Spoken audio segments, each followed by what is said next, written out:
kami berdoa dan mengucap syukur kepadamu. Amin. Baik, sebelum saya sampaikan kepada Abang Pendeta, terima kasih buat kita semua yang hadir pada saat ini.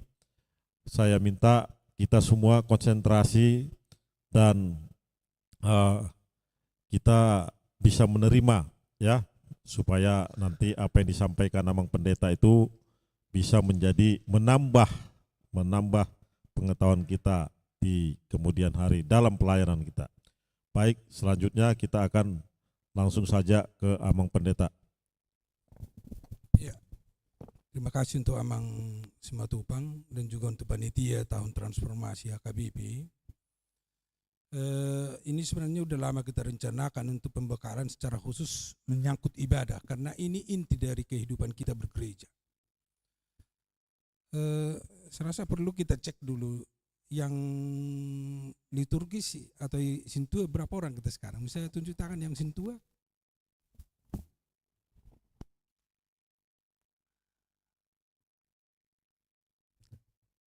Apa perlu sintua?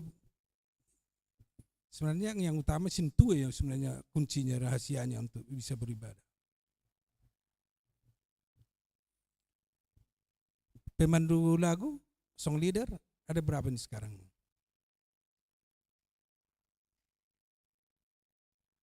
Amang PBM mana Amang PBM?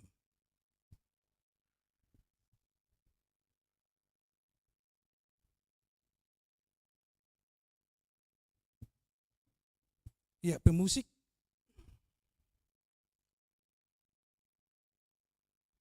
Pemusik 1, 2, 3, 4, 5, 6, 7, 8.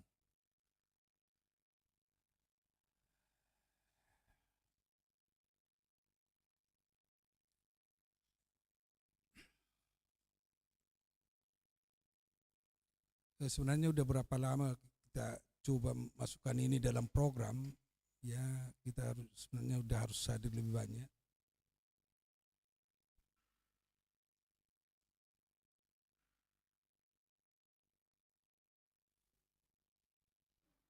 Tang isi Amang PBM, ya. Amang PBM, pikir do berapa song leader kita Bang? Song leadernya berapa semua?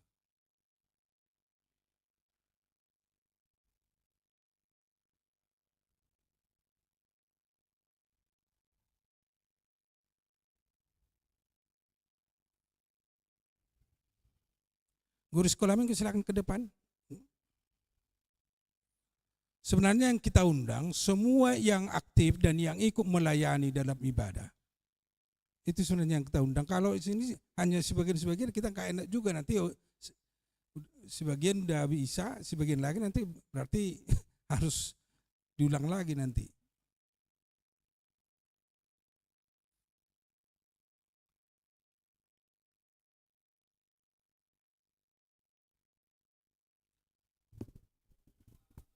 Iya.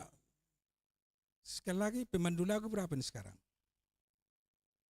1, 2, 3, 4, 5, 6, 7, 8. Oke. Berarti udah banyak. Dari multimedia.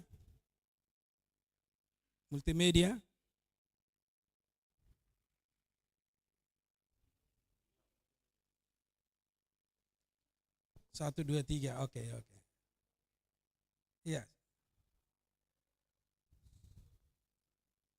Tim LCD, karena memang ada khusus tim LCD di gereja kita.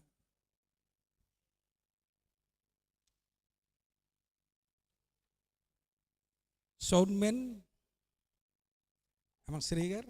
Amang Siregar tadi mana? Mana tadi Amang Siregar? Ada tadi.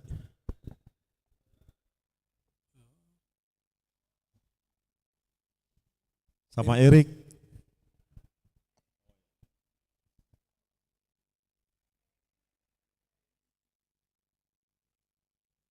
Oke.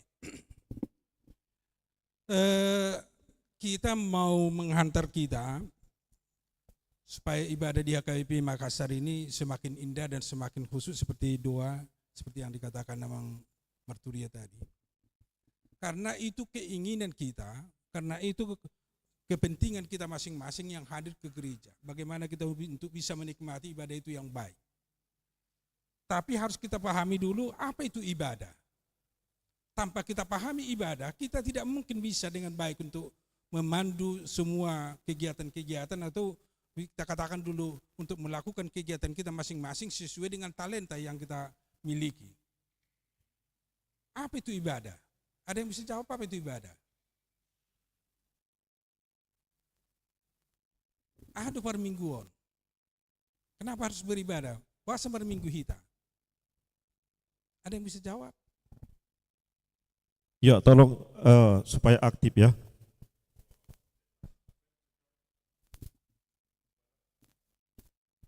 Ya, yang kita pahami dulu. Jangan dulu terus takut. Apa yang kita pahami? Kenapa kita harus beribadah?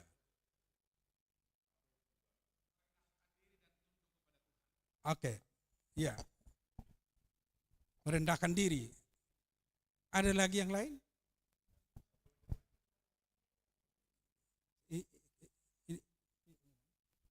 Silakan. Lewat pujian dan mendengarkan firman Tuhan. Iya, berjumpa dengan Tuhan. Oke, si Matupang. Suatu kegiatan berkomunikasi dengan Tuhan. Oke. Bisa kita katakan banyak makna ibadah itu yang kita lakukan setiap minggu, setiap kita datang ke gereja. Yang pertama harus kita katakan itu penyembahan kepada Tuhan. Kita mau menyembah Tuhan di dalam kehidupan kita melalui ibadah. Karena setiap kita terpanggil untuk menyembah Tuhan dalam kehidupan kita. Itulah salah satu waktu yang kita gunakan, kesempatan yang kita gunakan untuk menyembah Dia. Dan yang kedua bisa kita katakan juga seperti yang dikatakan Amang Simatupang, kita mau merendahkan diri di hadapan Tuhan. Melalui ibadah, melalui persekutuan kita, bisa juga seperti yang dikatakan Inang Borobasaribu tadi. Kita mau memuji Tuhan. Bisa juga seperti yang dikatakan Jadi tadi. Tapi yang mau kita katakan, melalui ibadah, kita mau bersama dengan Tuhan. Karena di dalam ibadah, kita harus meyakini Allah telah hadir bersama-sama dengan kita di dalam ibadah. Itu makanya dalam setiap ibadah dikatakan di dalam nama Allah Bapa, Anak, dan Roh Kudus. Menunjukkan bahwa Allah telah hadir dalam ibadah kita. Apapun yang kita lakukan, semua itu berhubungan dengan Allah kita. Atau berhubungan dengan Allah yang hadir dalam kehidupan kita. Termasuk di sana penyembahan, pemujian, termasuk juga merendahkan diri di hadapan Tuhan. Tetapi jangan lupa, di sini kita menerima berkat. Di sini kita menerima firman Tuhan. Menerima pengajaran dan bimbingan dengan Tuhan. Berarti di dalam ibadah, hubungan kita dengan Tuhan dalam segala kehidupan kita untuk menyembah Dia, untuk memuji Dia dan memuliakan Dia, tetapi juga kita mengharapkan segala sesuatu apa yang kita butuhkan dalam kehidupan kita, termasuk berkat dalam kehidupan kita sehari-hari. Yang hadir dalam ibadah berarti Allah bersama dengan kita. Itu nanti bisa kita baca di sebenarnya definisi ibadah dan makna ibadah sesuai dengan keyakinan kita, tetapi yang mau kita katakan Allah hadir dan bersama dengan kita ibadah.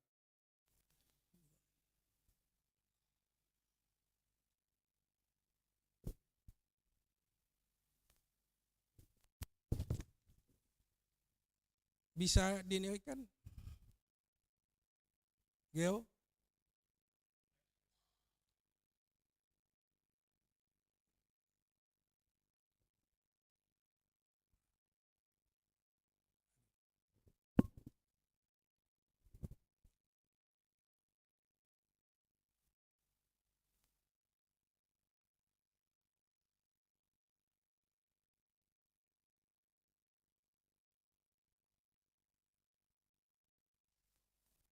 Oke, langsung aja saya terangkan, mungkin gak bisa lewat, next. Oke, makna ibadah di gereja HKBP, ini kita pusatkan dulu di HKBP. Sama sebenarnya tujuan tadi dengan pemaknaan di dalam ibadah. Kita alihkan dulu perhatian kita dengan bangunan gereja. Setiap kita memasuki gereja, secara khusus gereja HKBP Makassar, kita akan merasakan bahwa gereja kita ini seolah-olah dibagi dua. Yaitu ada kursi-kursi tempat duduk jemaat, tetapi ada juga altar. Setiap gereja seperti itu. Memang kalau di gereja orang Yahudi atau di tempat ibadah orang Yahudi itu dibagi tiga. Ada ruang jemaat, ada ruang kudus, dan ada ruang maha kudus. Tetapi setelah perjanjian baru, kita dipersekutukan dengan Allah dengan dua bentuk, yaitu satu tempat jemaat, kita anggap menjadi kehadiran Allah di tengah-tengah ibadah kita. Itu melalui altar. Disinilah Allah hadir di dalam setiap ibadah kita, itu kita rasakan melalui orang yang melayani di altar. Jadi fungsi dari pelayan itu yang makanya saya katakan sebenarnya harus semua yang ikut memimpin liturgi harus ikut dalam pertemuan ini, pembekalan ini. Pelayan yang berdiri di sana, dia harus sadar bahwa dia adalah orang yang mewakili Allah untuk menyampaikan firman Allah, untuk menyatakan kehadiran Allah, dan juga dia sekaligus mewakili manusia, mewakili jemaat untuk menyampaikan sesuatu kepada Tuhan, kepada Allah. Dari liturgi yang kita gunakan di HKBP. Ada beberapa item dalam liturgi kita, dalam agenda HKBP, liturgis itu yang mewakili Allah untuk menyatakan kuasa Allah, kerajaan Allah di tengah-tengah kehidupan kita. Misalnya, potum itu menyatakan Allah yang hadir. Di dalam nama Allah dan seterusnya, dengan membaca ayat dan membaca doa, langsung di situ kita lihat pertemuan antara manusia dengan Allah. Yang mewakili kita yaitu liturgis. Setelah itu dia bacakan liturgis, membacakan hukum Taurat, itu juga dari Allah menyatakan ini yang harus kau lakukan, ini yang harus kau jaga, ini yang harus kau tinggalkan. Setelah itu kembali lagi kita mengaku dosa. Kita berdoa mengaku dosa. Tetapi di dalam pengakuan dosa juga Allah hadir, janji Allah itu dinyatakan oleh liturgis tentang pengampunan dosa. Setelah itu baru kita mendengar firman Tuhan, epistel. Mendengar Alkitab dibacakan untuk melihat bagaimana Allah bekerja dalam kehidupan manusia. Setelah itu baru kita mengaku iman percaya. Orang yang telah mendengarkan firman Tuhan, yang menerima firman Tuhan, di sana kita diajak liturgis. Mari kita bersama-sama untuk mengaku iman percayaan kita. Aku percaya kepada Allah Bapa, aku percaya kepada Yesus Kristus, aku percaya kepada Roh Kudus. Setelah itu kita mendengarkan warta jemaat. Setelah itu kita mendengarkan khotbah. Dalam mendengarkan khotbah sebenarnya tidak ada, bisa kita katakan masih lebih penting kita mendengar epistel dari khotbah. Karena khotbah itu bisa hanya orang biasa yang bisa berkhotbah. Tapi untuk epistel atau untuk membawakan firman Tuhan di epistel itu harus betul-betul dia memang harus orang yang telah ditahbiskan menjadi pelayan. Kalau berkhotbah tanpa sintua pun bisa berkhotbah. Tetapi memang seperti sering saya katakan, dalam gereja HKBP selalu ditonjolkan biarlah pendeta yang berkhotbah karena dia sudah banyak belajar teologi, mengerti tentang dogma. Silakan untuk pengajaran dan bimbingan, ya silakan dari pendeta. Tapi yang kita katakan dalam ibadah HKBP pertama sekali yang meragenda itu liturgis itu pendeta. Kalau kita coba baca semua agenda HKBP itu suara dari pendeta. Tangihon hamuma hata ni debata, tangihon hamuma patik ni debata. Kalau itu istilah hamu dipakai dalam agenda itu menunjukkan yang melayani adalah pendeta. Tapi yang berkhotbah bisa sintua.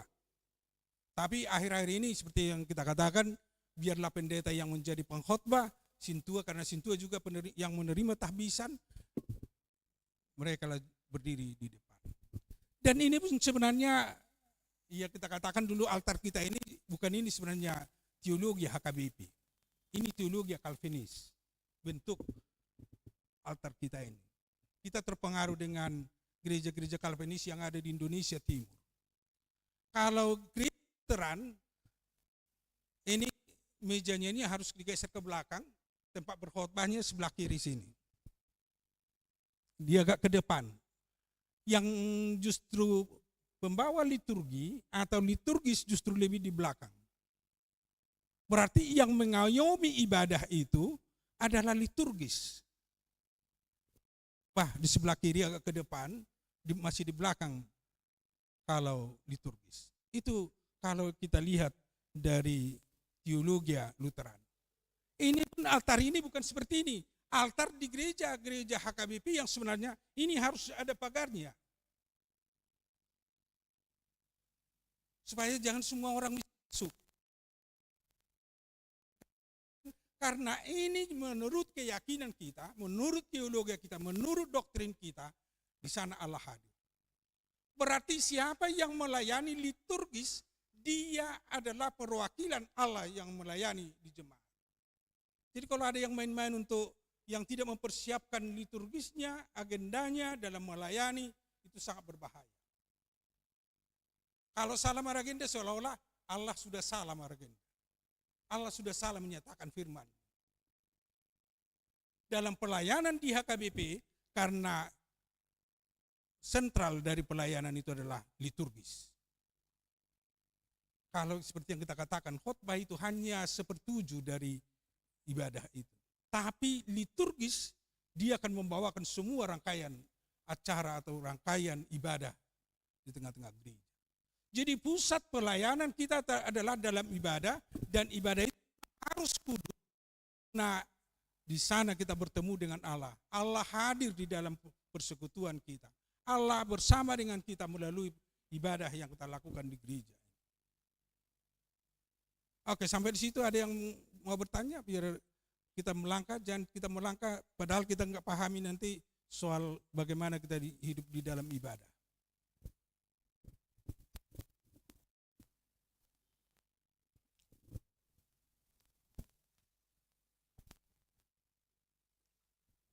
Oke, ada yang mau bertanya? Silakan. Abang Evangelis.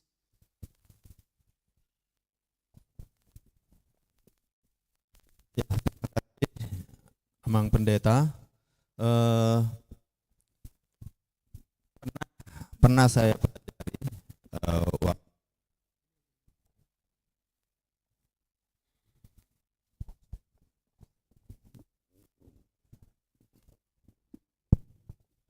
waktu juga belajar evangelis, disampaikan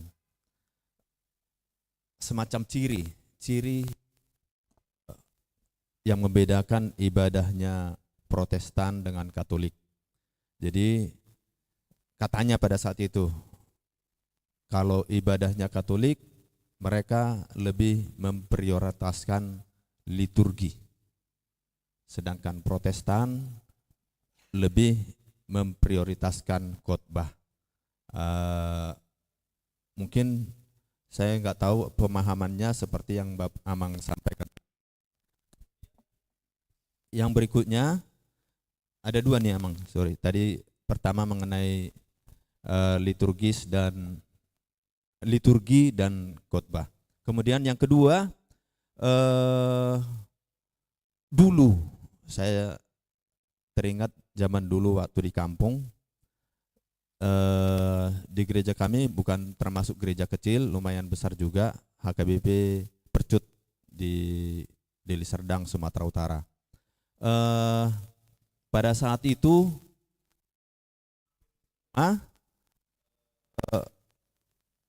sintuanya ikut dalam paduan suara. Jadi ada yang ke ama, ada yang juga membimbing Naposo dan lain sebagainya. Hampir semua sintuanya ikut dalam paduan suara. Jadi pada saat dia bertugas, beliau bertugas di depan, dia anggota KUR ataupun memimpin KUR. Pada saat itu seingat saya selalu turun ke tempat anggotanya paduan suaranya bernyanyi. Tapi di sini saya lihat hal seperti itu tidak pernah terjadi. Nah, ini yang ingin saya tanyakan, apakah memang boleh seperti itu atau bagaimana, Amang? Terima kasih. Oke, terima kasih, Amang. Yang pertama tadi beda Katolik dengan Protestan. Di gereja Protestan khotbah menjadi yang pokok. Mungkin pandangannya berbeda, mungkin yang menyatakan itu. Tapi harus kita pahami, ibadah di HKBP memang ibadah itu yang paling penting. Bisa saja hanya membaca nats kalau tidak ada pengkhotbah. Itu tidak ada masalah. Saya akan bacakan untuk khotbah hari ini. Ini dia bacakan, mari kita lakukan, selesai. Bisa saja seperti itu, karena dia tidak mempersiapkan misalnya pengkhotbahnya nggak bisa datang atau gimana. Berarti sentral dari pelayanan bukan khotbahnya, tetapi justru ibadahnya. Karena ibadah itu mulai dari potom sampai berkat itu sangat panjang. Khotbah itu mungkin karena dia berkhotbah setengah jam dianggap sudah panjang, jadi sentral kan gitu. Bukan sentral sebenarnya. Iya, tapi mungkin itu yang ya mungkin mau menggambarkan begitu penting khotbah itu, biarlah pendeta berkhotbah kan gitu. Nah, itu mungkin itu yang mau dinyatakan. Tapi dari teologi HKBP, bahkan dari ibadah HKBP harus kita katakan, ibadah itulah sentral semua. Bagian dari ibadah itu atau bagian dari pelayanan itu ada khotbahnya. Tidak lebih penting khotbah dari epistel yang kita bacakan setiap minggu. Kualitasnya sama. Tujuannya sama. Hanya epistel dalam ibadah gereja HKBP itu enggak dijelaskan pada hari Minggu itu, karena tapi dia di pertangyangan di wilayah sektor atau wilayah lingkungan. Yang kedua, soal pelayanan liturgis bisa turun, bisa saja turun, tapi yang mau kita katakan di gereja kita di Makassar, kalau dia sudah memakai bajunya, dia perwakilan Tuhan di situ, nggak usah lagi keluar-keluar. Keyakinan saya, kalau dia memang turun lagi dari situ, konsentrasi dia pun bisa bergeser. Bahkan dia tidak mungkin bisa konsentrasi lagi untuk melanjutkan tugas. Tetapi bukan hanya soal konsentrasi, tapi ada baiknya dia yang memimpin di depan, dia tetap berdiri di situ sampai dia kembali kalau sudah naik pengkhotbah. Memang bisa kita katakan kalau gereja-gereja yang mungkin jemaahnya nggak begitu banyak, ya mungkin bisa turun karena dia yang bisa misalnya maragenda, dia yang bisa dia yang bisa kor, bahkan dia bisa yang memimpin kor sehingga dia turun. Tapi sebaiknya di gereja di dalam ibadah, kalau sudah naik dia di situ, biar aja situ dia tetap, karena dia adalah perwakilan Tuhan untuk memimpin ibadah. Kalau dalam bahasa lain, sintua yang maragenda atau siapapun yang maragenda, dia perantara manusia dengan Allah, perantara Allah dengan manusia. Jadi Allah yang berbicara melalui dia kepada jemaat, dan juga jemaat berbicara kepada Allah melalui dia. Jadi orang yang berbicara kepada dia, ya silakan di situ dia, nggak usah dulu turun lagi merkor, turun lagi dia misalnya untuk bapak pilihan, jangan. Oke, ada yang lain? Ya, emang cuma Khalid baru orang Pasaribu.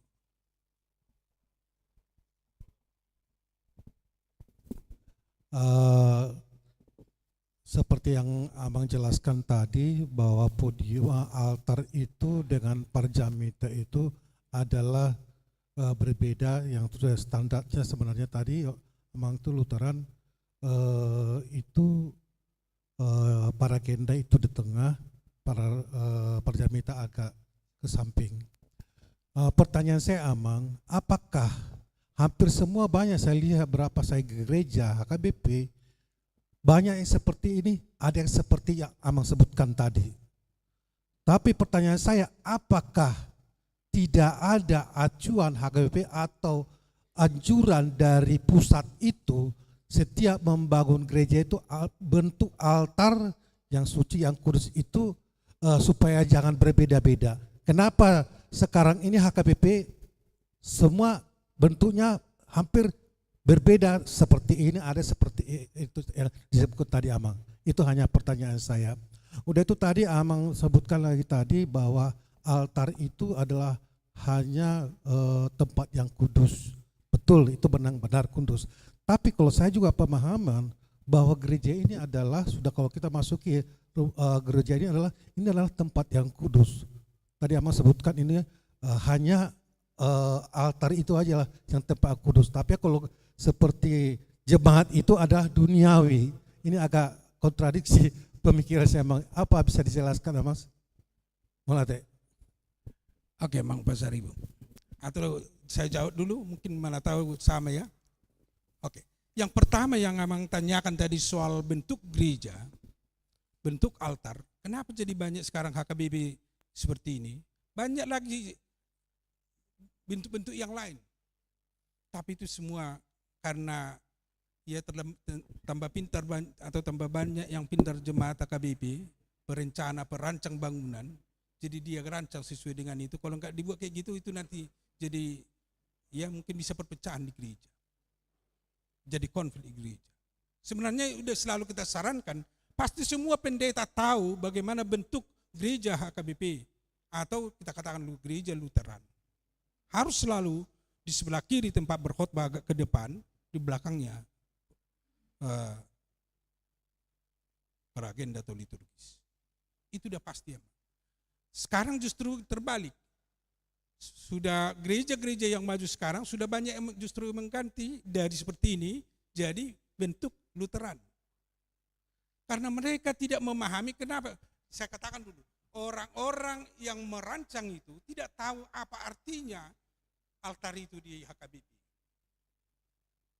Mungkin seperti yang dikatakan Amang Marbun, pemikirannya khotbah itu yang paling penting di HKBP sehingga dibuat seperti ini modelnya. Ternyata di HKBP bukan khotbah itu yang paling penting. Semua penting, tetapi liturgis itu yang secara lengkap, yang paling penting, yang harus kita ikuti. Justru pemikiran ini yang salah sehingga ada yang ibadah, selesai khotbah dia terus pulang. Dia tidak menerima berkat. Ada juga yang keluar-keluar. Ada juga sebaliknya, waktu khotbah dia keluar. Setelah mau menerima berkat, dia hadir. Biarlah hanya berkat sama saya, katanya kan. Tapi di HKBP harus kita katakan, itu harus secara keseluruhan. Kita terima dan ibadah itu memang kita katakan harus secara holistik, bisa kita gunakan secara keseluruhan, kita terima di dalam pelayanan. Tapi bukan lebih penting khotbahnya, tetapi sama pentingnya dengan epistel seperti yang saya katakan. Karena model bangunan seperti ini mungkin itu persepsi orang lebih penting khotbahnya. Itu mungkin kemarin makanya saya bilang itu perubahan paradigma karena selama ini apalagi sejak tahun 60-an yang maragenda itu sintua. Yang berkhotbah itu pendeta. Jadi dianggap khotbah itu paling penting. Ternyata bukan itu dasarnya kenapa pendeta yang berkhotbah. Pendeta berkhotbah karena dia belajar teologi. Saya tidak mungkin Amang pendeta berkhotbah, Amang maragenda, itu enggak mungkin. Karena saya hanya membaca agenda. Ternyata sebenarnya itu bukan hanya membaca agenda. Tapi dia memang perwakilan Tuhan untuk menghubungkan manusia dengan Tuhan melalui ibadah seperti yang kita katakan. Itu yang pertama. Yang kedua Amang, saya bukan mau menyatakan ini tidak kudus, di sana kudus. Kudus, tapi itu lebih kudus karena kita anggap itu kehadiran Allah. Kalau digambarkan dalam tulisan di sana itu wilayah kudus dan wilayah duniawi, itu hanya menggambarkan supaya kita bisa membedakan tempat kita sebagai manusia yang hadir di sini, di sana tempat Allah yang hadir di ibadah kita. Hanya menggambarkan itu, makanya itu tanda kutip, jangan salah menerjemahkan. Bukan dikatakan nanti berarti manusia yang datang ke gereja ini bukan kudus.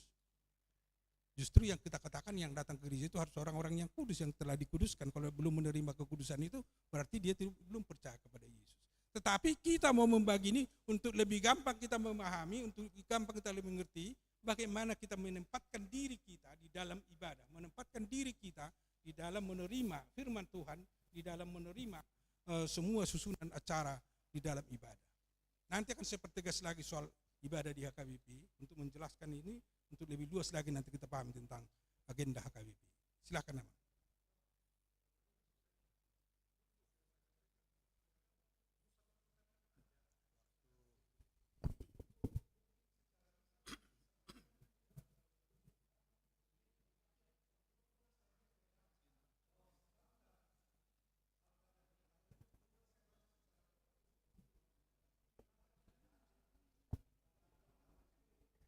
Ada Mang, ada Mang.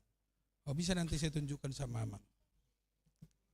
Nah, kebetulan ada juga PLKT, pusat latihan keterampilan pria di Parparean. Tugasnya untuk membuat seperti ini, membuat bangku, membuat perlengkapan-perlengkapan di gereja. Kalau ke sana kita Mang, dia udah pasti harus menjelaskan itu. Altar di gereja HKBP seperti ini. Ini tempat berkhotbah, ini altar untuk agenda, ini pagarnya dan seterusnya, pasti dijelaskan. Karena ada khusus pesanan dari HKBP, tapi enggak mungkin kita pesan dari sana. Ongkosnya mungkin udah lebih mahal dari Parparean Persea. Iya. Tapi kalau mau kita bisa robah, kalau mau kita robah nanti, ya silakan, bisa kita jelaskan dulu, kita coba pelajari. Tetapi memang mungkin untuk yang membuat di sini, ya mungkin harus kita ambil gambarnya. Siapa yang ada yang udah pernah gereja di PA Raja Tarutung? Di PA Raja kan seperti itu. Itulah model Lutheran yang sesungguhnya. Nah, jadi hampir semua gereja-gereja yang dibangun tahun 900 awal, semua seperti itu. Tapi seperti yang saya katakan, banyaklah insinyur-insinyur yang baru pada saat itu, yang bisa kita katakan dia ahli untuk arsitek merencanakan. Dia pernah ke gereja di Indonesia Timur, seperti ini cantik katanya, dibuat seperti itu. Itu yang memulai tahun-tahun 80-an udah mulai ada seperti ini gereja.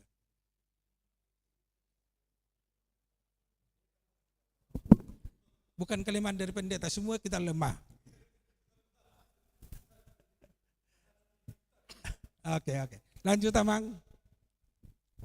Ya, terima kasih. Yang pertama, kalau saya lihat ini seakan-akan hanya situa yang bertanya. Kalau begitu nanti mungkin pembekalan khusus situa, Mang. Karena hanya bicara tentang liturgi dan khotbah. Tapi namun saya tambahkan dulu dari Amang Marbun tadi, seorang liturgis itu tidak bisa turun dari altar sebelum menyelesaikan tugasnya. Tapi pernah saya lihat Amang, di suatu gereja ada 3 liturgisnya.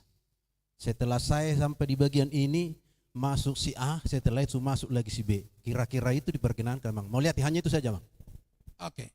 Kalau ada liturgis 3 orang, biasanya itu yang memimpin 1. Tapi bisa aja datang nanti dipanggil. Misalnya, kalau Mangopoi, tahu Mangopoi?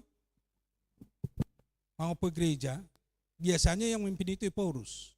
Di situ biasanya ada 3 pendeta untuk melayani.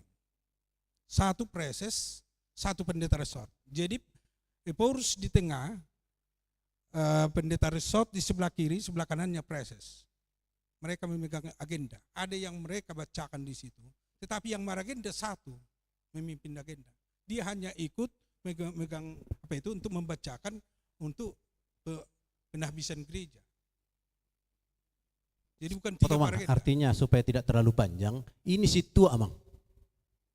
Ini situa saja. Kalau saya tidak salah itu hari hanya acara ulang tahun gereja. ulang tahun gereja. Iya, kalau ini yang terjadi di gereja HKBP Tamarunang. Mungkin teman-teman masih ingat. Mau lihat ya? Saya nggak tahu. Tapi kalaupun ada 3 orang untuk membacakan susunan acara liturgi yang dipersiapkan, tapi yang memimpin ibadah liturgi itu hanya 1. Makanya dia bisa kembali yang 1. Tapi kalau yang memimpin agenda itu tidak bisa keluar dari tempatnya. Itu pemahaman kita. Tapi jangan, ya mungkin ada juga yang salah, dia tidak tahu bagaimana susunan liturgi HKBP, dia asal buat. Bahkan dia minjam liturgi orang lain, bahkan dia minjam dari gereja yang lain. Tapi dalam gereja HKBP, liturgis itu hanya 1. Oke. Akatu dong situ tuan dong mau ladong tapi di sermon lebih panjang undang gawe alan terus sudah nomor turitan nomor situ non. Oke. Tolong naikkan dulu Geo.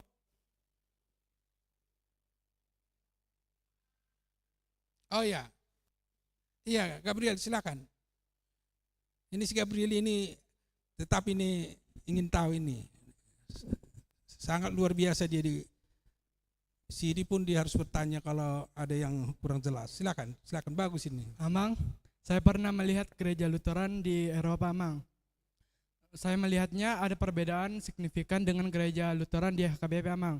Seperti perbedaan liturginya mulai dari korpus tanda salibnya, Amang, yang ada Tuhan Yesusnya. Terus dalam liturginya imamnya menggunakan kasulah dan imamnya menggunakan tanda salib, Amang.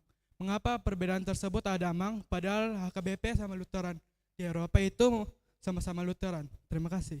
Oke, semua gereja-gereja memang dikasih kesempatan apalagi bersinode untuk menyusun liturginya masing-masing. Jadi kalau ada gereja yang lain mungkin dia juga aliran Lutheran, berbeda dengan HKBP, bukan berarti kita melawan kebijakan dari Lutheran, bukan. Tapi mungkin mereka mengembangkan dari pelayanan yang telah dibuat atau yang telah dimulai Martin Luther. Tetapi gereja kita HKBP itu yang diadopsi dari ibadah Lutheran, tetapi difokuskan lagi bagaimana tradisi di HKBP untuk ibadah-ibadah dan juga termasuk juga altarnya. Makanya memang kadang bisa berbeda di gereja di Jerman sama gereja kita, memang sama-sama Lutheran, bisa berbeda, tapi secara umum dia sama. Yang kita katakan liturgis dan pengkhotbah, biarpun di gereja yang kau bilang tadi itu pasti ada, hanya mungkin cara penempatannya, cara pemakaiannya, bahkan termasuk dalam prosesi ada yang berbeda-beda. Kalau di gereja lain ada juga gereja Protestan, Lutheran, seperti gereja saudara kita yang Calvinis, ada membawa waktu prosesi dia bawa Alkitab serah terima seperti di Calvinis, tapi ditempatkan di depan, langsung yang membawa salib, membawa Alkitab, membawa lilin, dia langsung letakkan di altar. Jadi bukan berarti bagian dari liturgi yang kita buat, prosesi itu hanya membawa Alkitab, lilin, dan juga salib. Oke, makasih ya. Ya, Amang Pasar Ibu. Edi. Terima kasih, Amang. Saya ada tiga pertanyaan. Yang pertama tadi menyambung dari Amang Marbun ya, maaf Amang. Iya. Hal yang disampaikan Amang Marbun di pertanyaan yang kedua itu saya dapatkan 2018 di HKBP Palu. Seorang liturgis saat Kor Ama itu turun digantikan dengan sintua lain yang bertugas. Setelah dia nyanyi, dia kembali lagi dan mungkin itu bisa bisa dikonfirmasi sama Amang Situasi Matupang ya, karena Amang Situasi Matupang pernah di sana, seperti itu. Itu yang pertama. Terus yang kedua terkait liturgi kita itu sudah diakui salah satu pendeta gereja Toraja, namanya Pendeta Aris Lute. Itu jemaat Bontoranu yang pernah menumpang saat gerejanya direnovasi. Dia mengakui bahwa liturgi HKBP itu liturgi yang paling lengkap, berjalan secara otomatis. Nah, yang ketiga, kenapa di HKBP Makassar tidak mengakui gereja yang kudus dan am? Sedangkan beberapa gereja, beberapa jemaat HKBP di Pulau Jawa itu ada yang mengucapkan kata am. Tapi kembali lagi ke yang disampaikan oleh Amang Situasi Manungkali tadi, ini semuanya acuannya sebenarnya yang bisa dikatakan bukan tidak jelas, tapi mungkin belum ditekankan seperti itu. Itu saja, Mang. Terima kasih. Sarupa Renang berbeda langsung ya, saya sekali.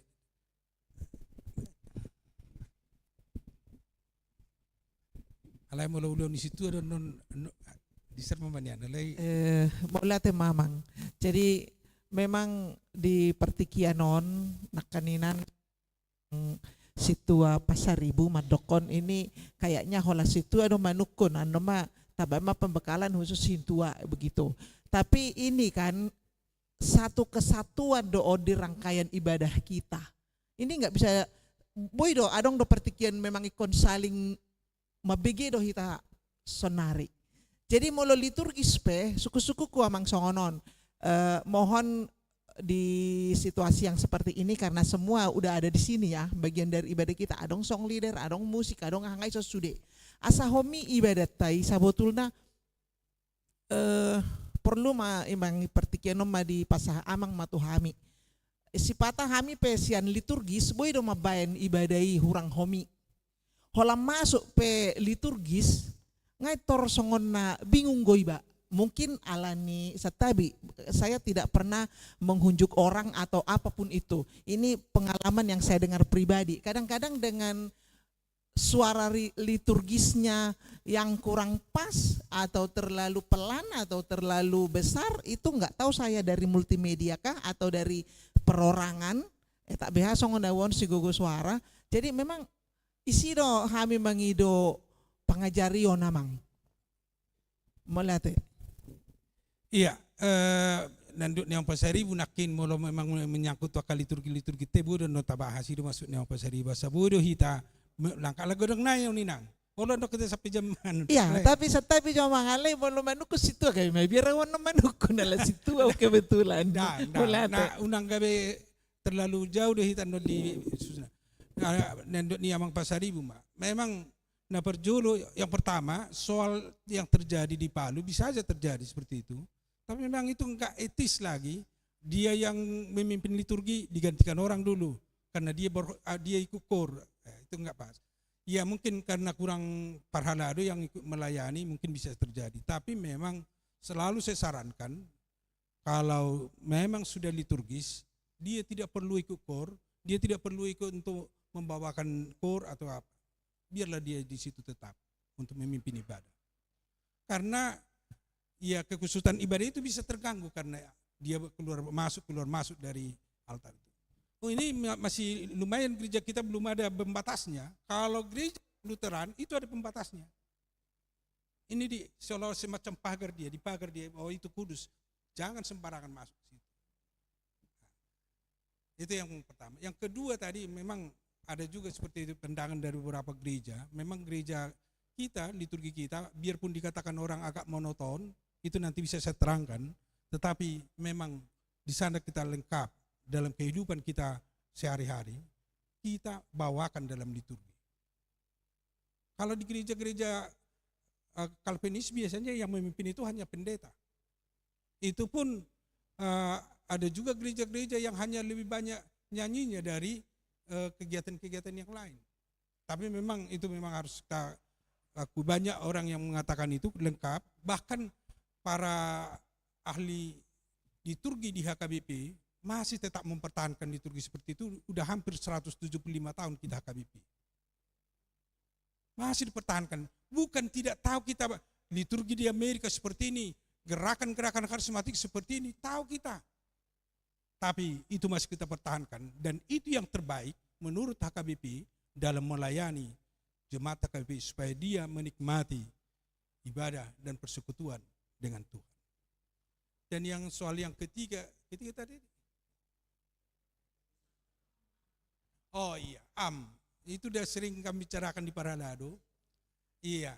Jadi itu sebenarnya masih ada perbedaan pendapat pendeta. Karena di bahasa Batak itu nggak ada masalah. Di bahasa Indonesia yang selalu ada yang mengatakan am, ada yang mengatakan tidak.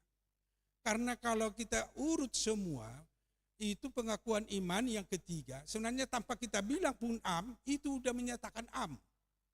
Makanya banyak agenda HKBP tidak mencantumkan lagi soal am. Itu dibahas di rapat pendeta kemarin. Hanya masih ada yang mempertahankan agenda lama, sehingga tetap dipertahankan kata am. Tetapi kalau kita coba perdalam dari semua uraian pengakuan iman pasal ketiga itu, udah di dalamnya, tanpa kita bilang pun am, itu sudah am, menyatakan am. Siapapun dia tidak ada masalah untuk bergabung, untuk bersama di dalam gereja yang kudus, yaitu gereja Kristus. Tapi kalau misalnya misalnya ada gereja yang mengatakan am, silakan bilang aja am. Tapi bukan berarti mengurangi kehikmatan hanya karena kata am. Nah, tapi memang itu latar belakangnya kenapa HKBP tidak memakai am, karena memang agenda-agenda yang baru secara umum itu tidak memakai am lagi. Nah, oke. Ada yang lain? Saya rasa nanti bisa kita perpanjang diskusi. Saya masuk dulu ke bentuk ibadah di HKBP. Ibadah di HKBP ada dua, itu impresif dan ekspresif. Impresif itu bisa kita baca, dapat memberi dan meninggalkan kesan yang dalam, mengharukan, mengesankan, dan dapat mempengaruhi perbuatan dan tindakan. Yang mau dikatakan dalam ibadah HKBP impresif ini biasanya itu untuk ibadah para orang tua, seperti yang kita lakukan dalam ibadah bahasa Batak.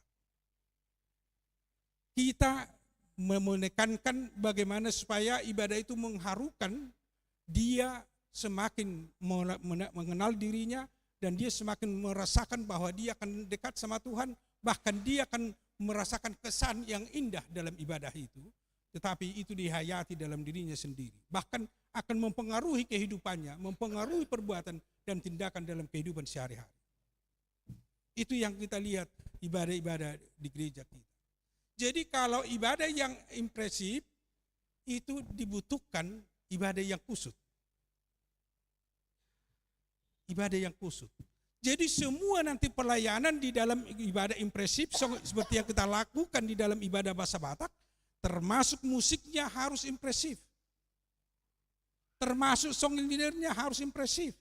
Bagaimana untuk mempengaruhi jemaat merasakan kesan yang mendalam dalam dirinya, dan juga bagaimana mempengaruhi kita untuk bisa berbuat atau bertobat dalam kehidupan kita.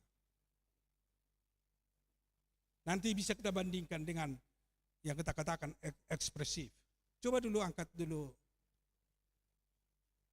Iya.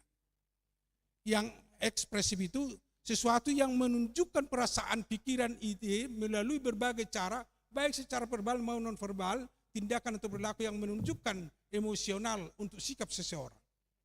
Yang ekspresif itu, makanya ada yang bisa lompat-lompat beribadah. Karena dibutuhkan semacam emosional menunjukkan iman. Di HKBP itu terlaksana dan itu kita laksanakan, tetapi yang ibadahnya itu untuk anak-anak sekolah minggu, itu yang kita lihat. Kalau mau ibadah sekolah minggu, pakailah bagaimana supaya mengangkat emosional imannya. Memang dia tunjukkan bahwa dia beriman kepada Yesus Kristus. Karena mereka belum tahu untuk merenungkan. Renungkan ini. Itu belum. Jadi kedua ibadah ini berlaku di HKBP yang ekspresif, termasuk musiknya bisa ekspresif. Makanya kalau di ibadah sekolah minggu dan juga mungkin remaja dan mungkin naposo, silakan pakai keyboard. Kalau dia impresif, tidak berlaku sebenarnya di sana keyboard. Yang berlaku ini organ sama piano. Kalau di HKBP yang impresif itu selalu disarankan memakai buku logu. Seperti Inang Boru Opus Sungguh. Jangan dipaksakan dengan musik yang ekspresif, padahal kita membutuhkan impresif atau untuk membutuhkan kesan yang bisa mempengaruhi kita untuk bertobat. Bukan dengan tindakan-tindakan atau kita katakan dulu dengan ekspresi tubuhnya lagi. Kalau masih ada ibadah-ibadah yang membutuhkan seperti itu, dia sudah tua, berarti dia tidak lulus sekolah minggu dulu. Iya. Karena ibadah itu selalu diikuti dengan bagaimana kita untuk menghayati hubungan kita dengan Tuhan. Cara hubungan kita dengan Tuhan bukan lagi dengan jingkrak-jingkrak. Itu harus kita katakan. Hubungan kita dengan Tuhan memang dari hati, inner life, hati yang terdalam, bagaimana kita berjumpa dengan Tuhan. Tetapi anak-anak silakan, mau semua tubuhnya, mau semua anak-anak yang hadir pada saat itu mau jingkrak-jingkrak, itu silakan aja. Karena memang itu dibutuhkan supaya mereka mengeluarkan emosionalnya di dalam hidup keberagamaannya, dalam hidup keimanannya. Tapi orang dewasa dibutuhkan memang dari hati berjumpa dengan Tuhan. Jadi ini yang mau kita perdalam, bagaimana kita nanti masuk untuk mendukung ibadah. Kalau dia masuk dalam mendukung ibadah, pemain musik harus seperti yang kita katakan, apalagi di dalam ibadah impresif, dia harus membawakan musiknya yang bisa seperti memakai organ dan juga piano. Yang dua itu biasanya dipakai di gereja Lutheran untuk ibadah impresif. Kalau keyboard itu biasanya nggak dipakai, ya asing marah di utara, bah keyboard timah hutor hami ninna, ala itu nomura, jala itu boto, apalagi misalnya nama makkeonan non permusiksian pesta-pesta do. Nah, tapi kalau gereja-gereja yang sudah besar, yang sudah mampu membeli seperti ini, biasanya musik, organ, dan piano. Kalaupun ada di beberapa gereja memakai musik tiup, itu harus memakai buku logu. Karena di sana mau diajak mengesankan di dalam bernyanyi, di dalam mendengarkan musik, harus memang betul-betul mempengaruhi kehidupan di dalam hati kita, iman kita, rohani kita. Kalau anak-anak silakan mau pakai keyboard, seperti napa sebelum kita ada pakai band, pakai apapun silakan aja. Kalau itu mau mengangkat imannya. Karena anak-anak belum kita ajak untuk lebih merenungkan, tetapi untuk lebih aktif bagaimana mereka merasakan bersama dengan Tuhan di dalam ibadah. Oke, sampai di situ ini mungkin dasar yang pertama, nanti paling mendalam untuk bisa lanjut nanti pemandu lagu, pemusik dan seterusnya.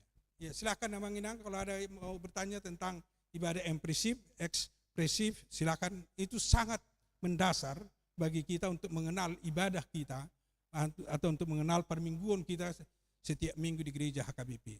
Silakan Amang Inang kalau ada, karena ini akan langkah masuk. Ya, silakan Amang.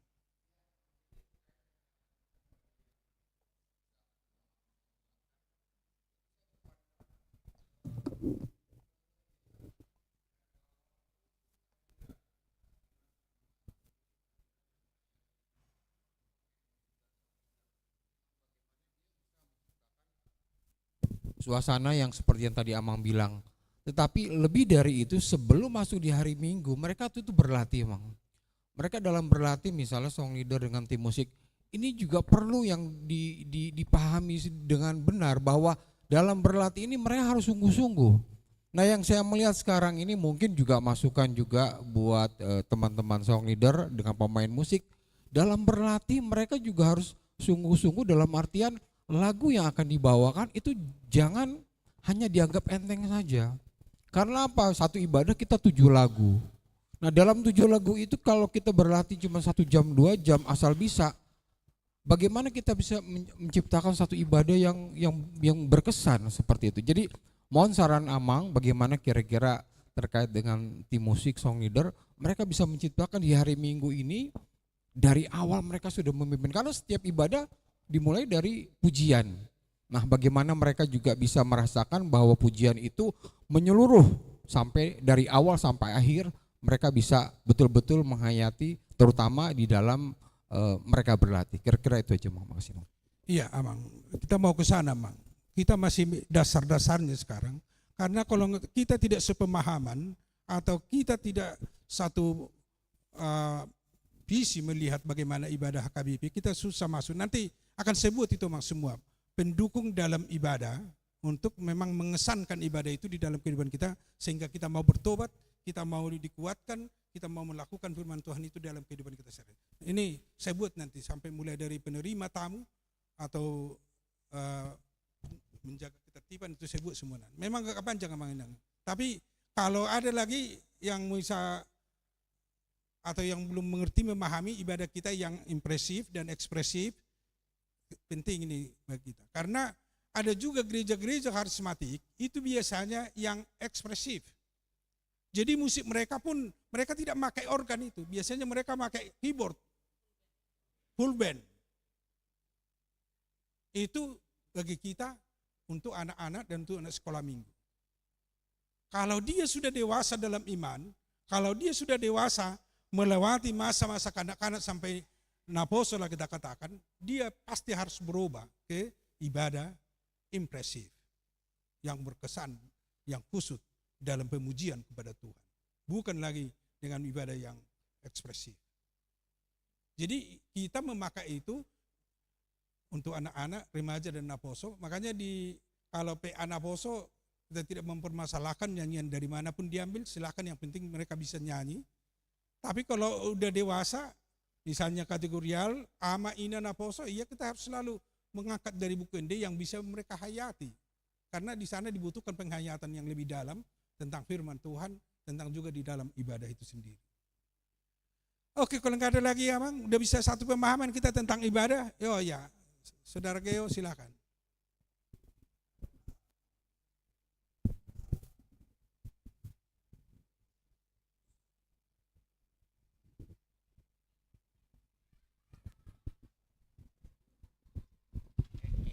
Ya, silakan.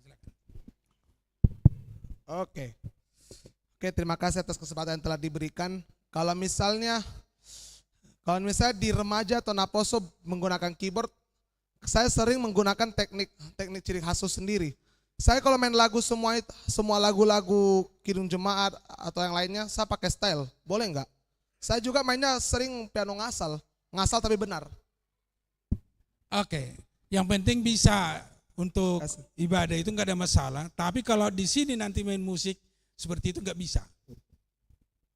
Karena ini ibadah impresif, berarti ibadah yang mementingkan, yang mengutamakan bagaimana kita untuk mengajak orang menghayati imannya, menghayati firman Tuhan di dalam hidupnya, bukan lagi dengan ekspresif. Oke. Berarti kita udah sepemahaman ya, biar kita melangkah untuk selanjutnya. Kalau kita sudah memahami liturgi kita untuk mendekatkan kita kepada Tuhan, untuk mengajak kita berkesan, melihat dan merasakan dan mendengar, bahkan mengimani bagaimana Allah hadir di dalam kehidupan kita dan membimbing kita di tengah-tengah kehidupan kita. Kita diajak beberapa poin yang harus kita lakukan. Saya berangkat dari mulai penerima tamu dalam ibadah. Itu seperti yang dikatakan Amak Siahan. Rangkaian acara itu harus betul-betul memang sudah menghadirkan Allah di dalam kehidupan kita, di dalam gereja. Berarti mulai dari pintu sebenarnya kita sudah harus menunjukkan bahwa kita sudah hadir bersama dengan Allah, mau bergabung dengan Allah, mau bergabung dengan orang-orang kudus di tengah-tengah gerejanya. Jadi kalau kita katakan penerima tamu, ada beberapa poin. Iya, bisa dibesarkan penerima tamu? Gak bisa ya.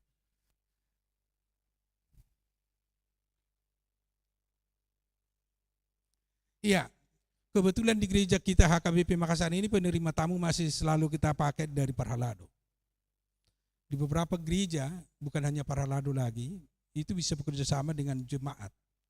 Bisa bekerja sama dengan mungkin dari kategorial untuk penerima jemaat. Apa tugas penerima jemaat? Apa tugas dari penerima tamu di dalam gereja? Penerima tamu yang paling utama, mereka mau menerima siapa yang hadir di gereja. Jadi orang terkesan kalau dia memasuki gereja, ada yang menyambut dia. Berarti yang menyambut itu bukan orang sembarangan, orang yang telah diurapi Tuhan untuk menyambut dia, mau memasuki ibadah, mau memasuki gereja. Apa tugasnya? Tugas penyambut tamu di gereja kita itu salah satunya menghantar jemaat ke tempatnya. Dia harus merasa bahwa dia masih bisa bersama dengan yang lain untuk berkhotbah, untuk beribadah dalam gereja. Dan juga penerima tamu, atau kita katakan dulu ketertiban di gereja kita, dia juga perlu untuk menjawab pertanyaan-pertanyaan, apalagi jemaat baru, jemaat yang mungkin hanya menompang jemaat tamu. Pasti mereka butuh pertanyaan, butuh jawaban. Misalnya posisinya, mana yang kita pakai, ibadah mana.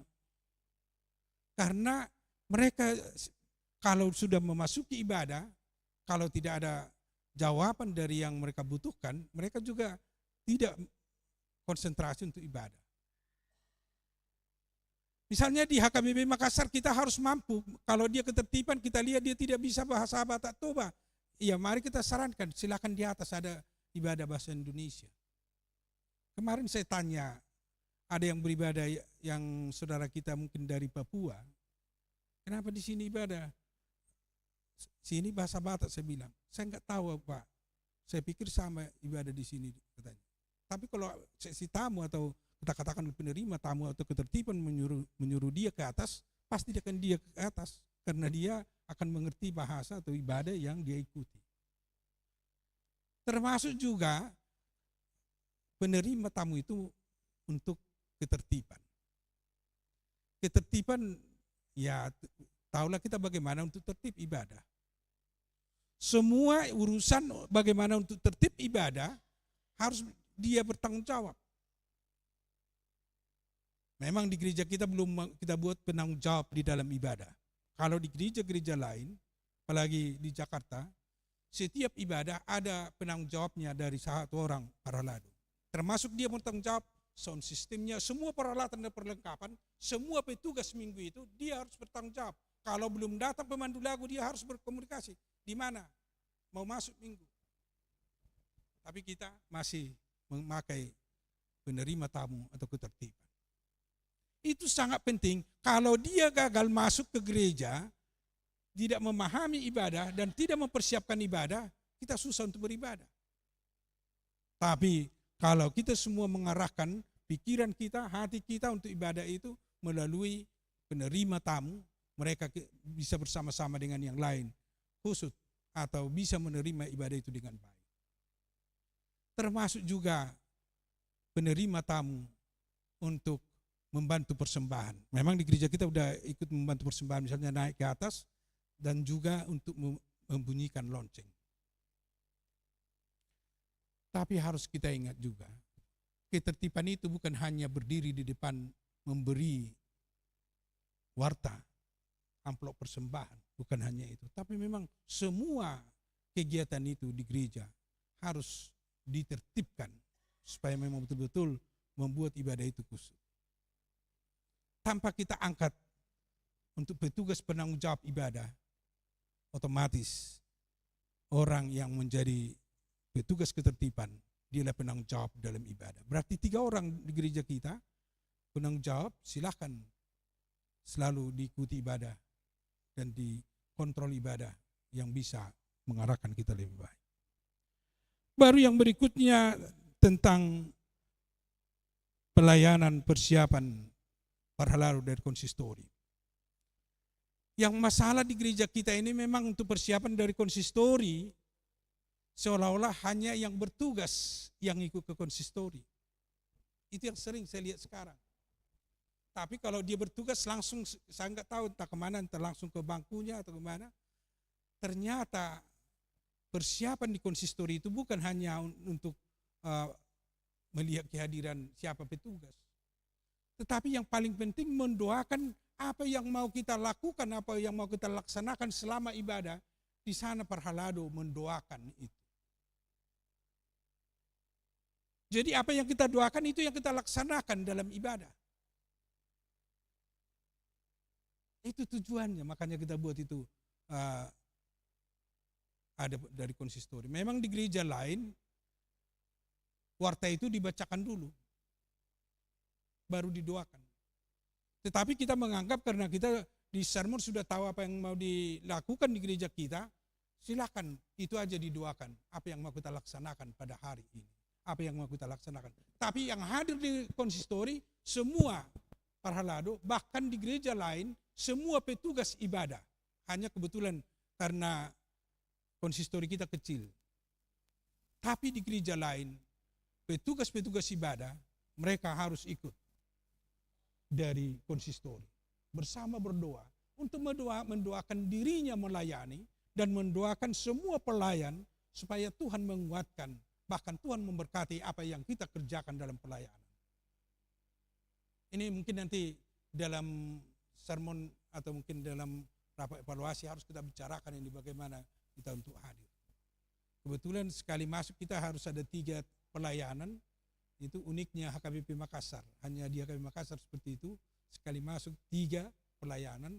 Jadi kalau udah datang pun pelayan yang melayani udah lumayan banyak untuk bisa berangkat dari pelayanan atau konsistori. Tapi sebenarnya harus semua perhalado ikut mendoakan apa yang harus kita kerjakan dalam pelayanan. Baru termasuk persiapan. Ini sebenarnya sudah kita putuskan dalam gereja kita. Kalau nggak salah saya tahun 2022 sudah kita putuskan. Setiap jemaat sebenarnya setelah sampai dia di gereja, dia tidak akan cerita-cerita lagi, dia akan menikmati seperti yang dikatakan Amang Siahan dengan musik dan nyanyian yang pelan-pelan, yang angon-angon, yang bisa dia dengar. Minimal 4 jam kita sudah menghantar jemaat. Belakangan ini masih tetap pemusiknya agak terlambat, song leadernya agak terlambat. Marilah kita coba, karena apa yang kita lakukan seperti kita katakan tadi dalam ibadah impresif, kita mau menghantar jemaat kita betul-betul mau membuat mereka berkesan di dalam komunikasi dan hubungan dengan Tuhan. Saya rasa itu enggak sulit kita lakukan kalau kita mau dengan hati yang tulus untuk melakukan itu. Jadi jemaat kita pun kita hantar bukan lagi untuk cerita. Kalau sudah masuk di gereja, tapi kalau mau cerita silakan aja di luar.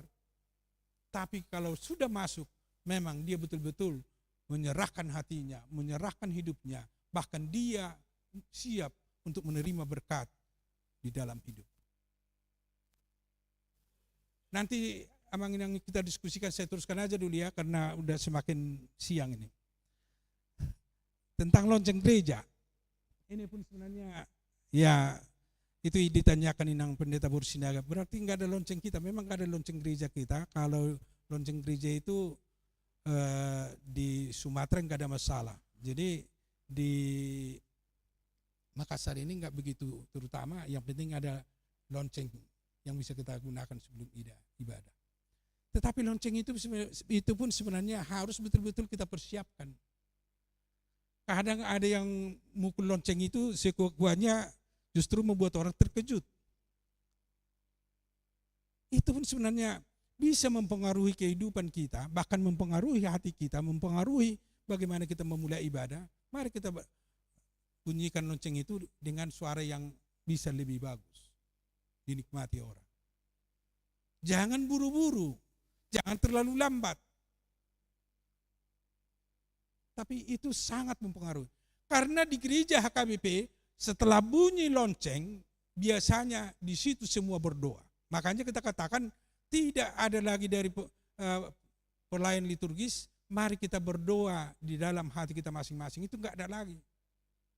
Setelah lonceng semua jemaat otomatis sebenarnya itu harus kita kasih tahu sama jemaat. Mereka harus berdoa masing-masing, menyerahkan hidupnya, menyerahkan ibadah itu supaya Tuhan hadir di dalam hatinya, hadir dalam kehidupan kita. Itu pun bukan mau berdoa lama-lama, tapi memang kita tunduk kepala, menyampaikan kepada Tuhan. Tuhan kiranya menyertai kita di dalam ibadah.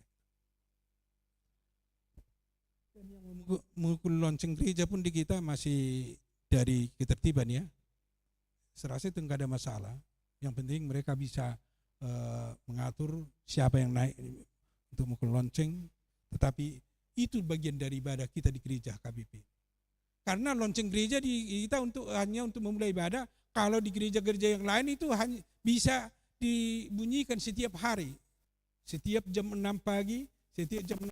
Itu sudah saya lakukan di waktu saya melayani di Tarutung. Saya pimpinan jemaat di Tarutung, setiap jam 6 pagi saya harus membunyikan lonceng, membangunkan semua orang, bangun kalian kerja.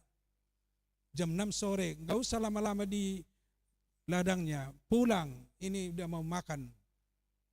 Nah, itu dibunyikan. Kalau ada kejadian-kejadian tertentu, mereka harus mendengar lonceng. Dan juga kalau ada yang meninggal, harus ada lonceng. Tetapi karena daerahnya, memang di sekitarnya semua jemaat. Kalau jauh-jauh itu tidak mungkin, seperti kita di Makassar. Nah, jadi di kita kegunaan lonceng itu kita gunakan hanya untuk memulai ibadah. Baru berikutnya tentang panggilan beribadah. Ini juga sangat penting. Ya puji Tuhan, para sintua, para liturgis sudah memulai itu, bahkan menghafal, kalau ada pun yang membaca silakan. Tetapi itu sangat menghantar semua jemaat untuk menyatukan hati, pikirannya, dan hidupnya di dalam ibadah. Termasuk jemaat tamu yang hadir dalam ibadah kita. Maka perlu itu dihafal. Perlu itu memang selalu kita gunakan dengan bahasa yang santun untuk bisa memanggil orang untuk memulai ibadah. Baru yang berikutnya tentang perlengkapan pendukung dalam ibadah. Ini ada beberapa perlengkapan untuk mendukung dalam ibadah. Yaitu yang pertama, sound system. Sound system memang kalau tidak dikontrol dengan baik, itu justru membuat masalah. Kiu katanya kan, itu jadi masalah. Tapi kalau kita kontrol dengan baik, itu sangat berguna dalam ibadah kita. Karena kadang suara pendeta atau suara liturgis hanya bisa sampai hanya di depan ini, tapi harus dibantu dengan sound system.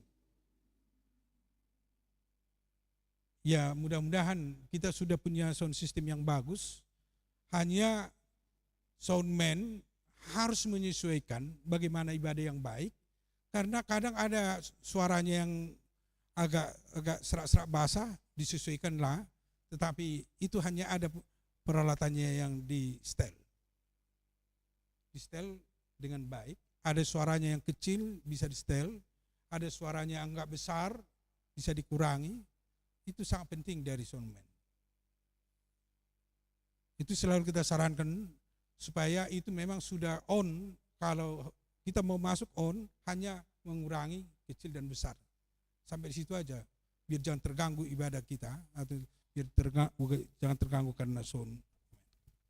Baru yang berikutnya LCD. LCD, ya memang ini pun sebenarnya harus lebih siap kita untuk seksi LCD. Si Jeremy sekarang penanggung jawab LCD ya. Mana Jeremy? Dia di dalam.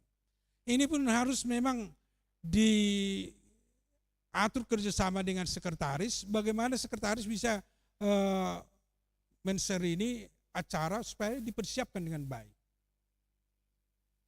Kalau berarti nanti tidak ada gunanya LCD itu. LCD itu untuk menolong kita di dalam ibadah, apalagi nyanyian kita, karena banyak dari jemaat kita tidak membawa bukende lagi. Yang saya lihat itu apalagi di balkon, udah banyak enggak bawa bukendenya, yang dibawa mungkin sudah ada, tapi memang itu kenyataan yang tidak bisa kita bungkiri, salah satu media yang kita pakai untuk menolong kita di dalam ibadah. Kalau tidak ada LCD, memang banyak orang apalagi jemaat ibadah, itu yang jadi masalah. Memang enggak selamanya LCD itu membuat ibadah kita lebih bagus. Yang justru selama ini di gereja kita di HKBP, karena terbiasa dengan LCD, dia tidak tahu lagi lagunya.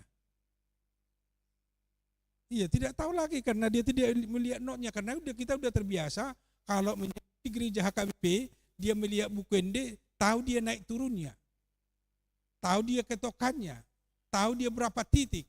Tapi kalau hanya melihat LCD, yang penting bisa dinyanyikan, tapi dia nggak tahu lagi ketokan-ketokannya.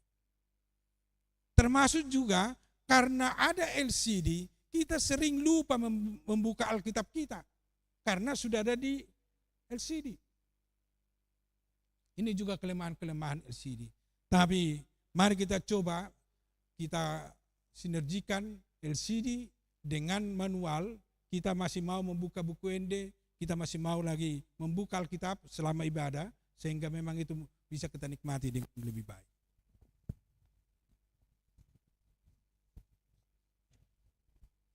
Demikian juga dengan live streaming. Memang live streaming kita masih terlalu sederhana. Mudah-mudahan sekarang sudah lebih dilengkapi alat-alatnya. Saya nggak tahu gimana hasilnya sekarang. Erik, udah gimana hasilnya Erik sekarang? Apa kita live streamingnya? Udah mulai bagus. Puji Tuhan, semakin bagus. Oke. Baru bernyanyi dalam ibadah. Itu pendukung. Karena ibadah di HKBP hampir 70% bernyanyi. Hampir 70% bernyanyi. Kalau tidak baik bernyanyi, ini bikin kita repot, susah, bahkan bisa membuat kita buyar di dalam ibadah kita. Ini ada hubungannya dengan pemusik nanti. Ada hubungannya dengan song leader nanti. Ada hubungannya dengan jemaat yang bernyanyi seperti yang kita katakan. Maunya dia buka Bibelnya, buka Bukuendenya supaya bisa enak untuk bernyanyi dalam ibadah. Karena sangat mempengaruhi nyanyian yang kita nyanyikan dalam ibadah. Kalau tidak benar-benar kita nyanyikan, bisa kacau balau ibadah itu. Bahkan bisa membuat kita jadi jauh dari harapan untuk bisa mengesankan hati kita untuk bersama dengan Tuhan. Dan ada juga nanti hubungannya dengan kor. Demikian juga dengan musik. Itu yang kita katakan tadi, pemusik maunya dikuasai piano, dikuasai organ. Saya rasa cukup itu kita pakai di sini. Cukup. Karena tidak perlu style-style yang lain. Yang penting dia bisa mengarahkan jemaat untuk bernyanyi, mengarahkan jemaat untuk bisa memang betul-betul dia menyerahkan hidupnya karena musik yang bagus.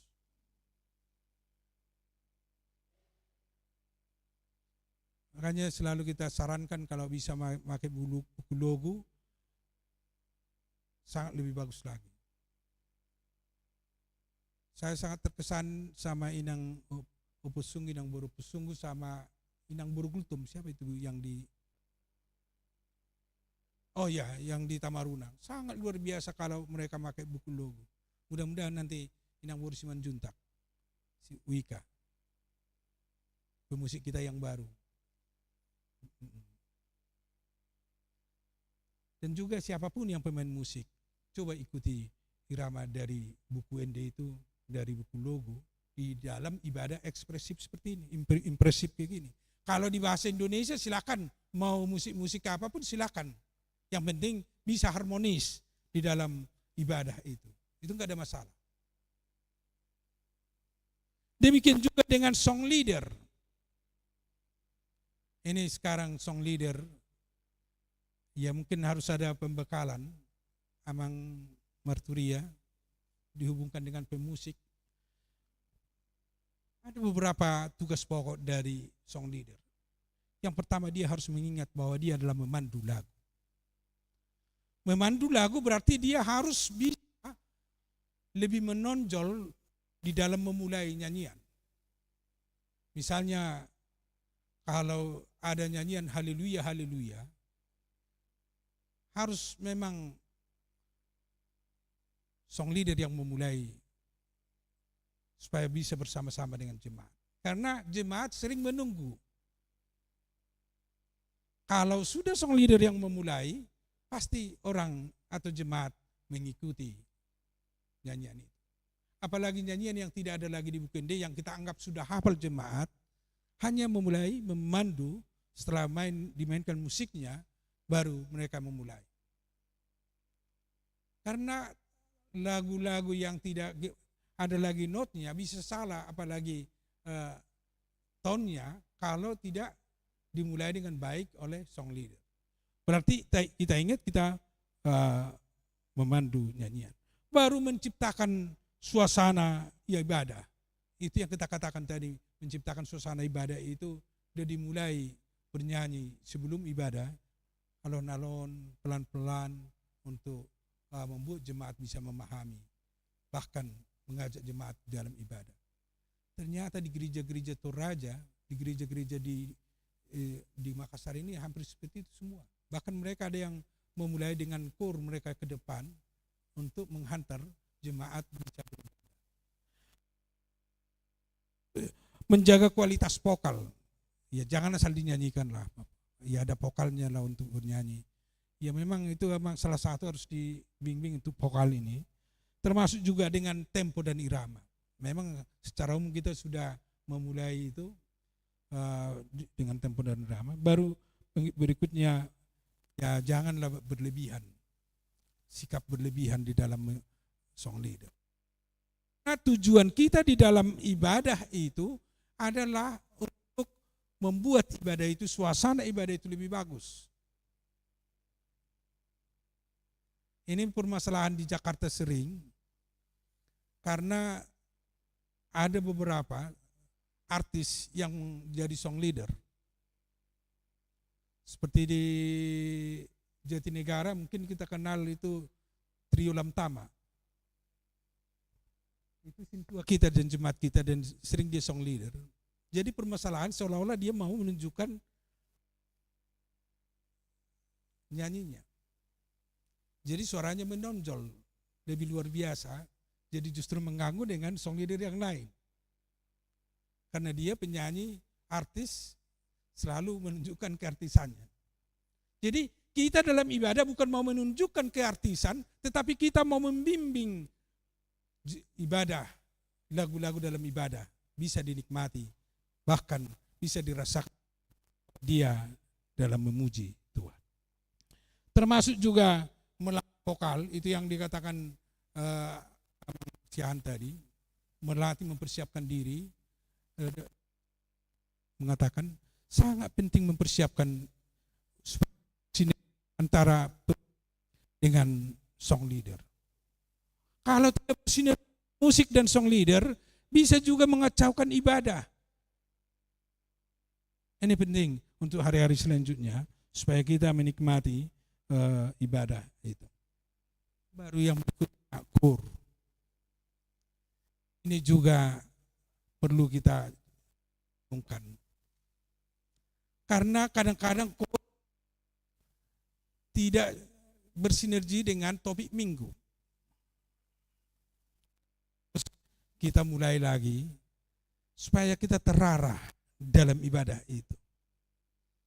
Mungkin stok kor belum begitu banyak, diusahakanlah selalu sesuai dengan topik minggu. Karena ini sangat penting juga mempengaruhi juga kor dalam ibadah itu bukan yang terpenting dalam ibadah. Jangan nanti dianggap kalau udah selesai kor seolah-olah itu yang terpenting kornya itu. Itu hanya pendukung ibadah, makanya jangan tinggalkan ibadah selesai kor. Tetap ikuti ibadah. Itu banyak. Inang. Selesai dia kor, ya udah selesai, pulang dia. Kita bukan mau hanya menunjukkan kor dalam ibadah, tetapi salah satu pendukung untuk membuat ibadah itu lebih enak di dalam kehidupan. Dan yang selanjutnya kor itu maunya yang dibawakan mengandung pesan-pesan pengajaran dan juga mengandung nasihat dan ajakan sesuai dengan kehendak Tuhan. Bukan hanya untuk enak didengar orang. Bukan hanya untuk enak didengar yang ikut beribadah. Tetapi memang itu betul-betul menjadi pujian, bahkan bisa orang lain merasakan. Ada Amang Nortir Simanungkalit. Dia sarankan kalau kor itu bisa dinikmati orang, kalau sudah dinikmati orang kor katanya, bisa merasakan kita rasakan seolah-olah kita dibawa ke surga waktu kita mendengar nyanyian itu. Dan kebutuhan kor bukan hanya untuk indah didengar orang, tetapi memang itu betul-betul menjadi khotbah. Itu makanya selalu kita katakan kor itu bukan hanya penampilan, tetapi memang itu menjadi khotbah bagi orang lain.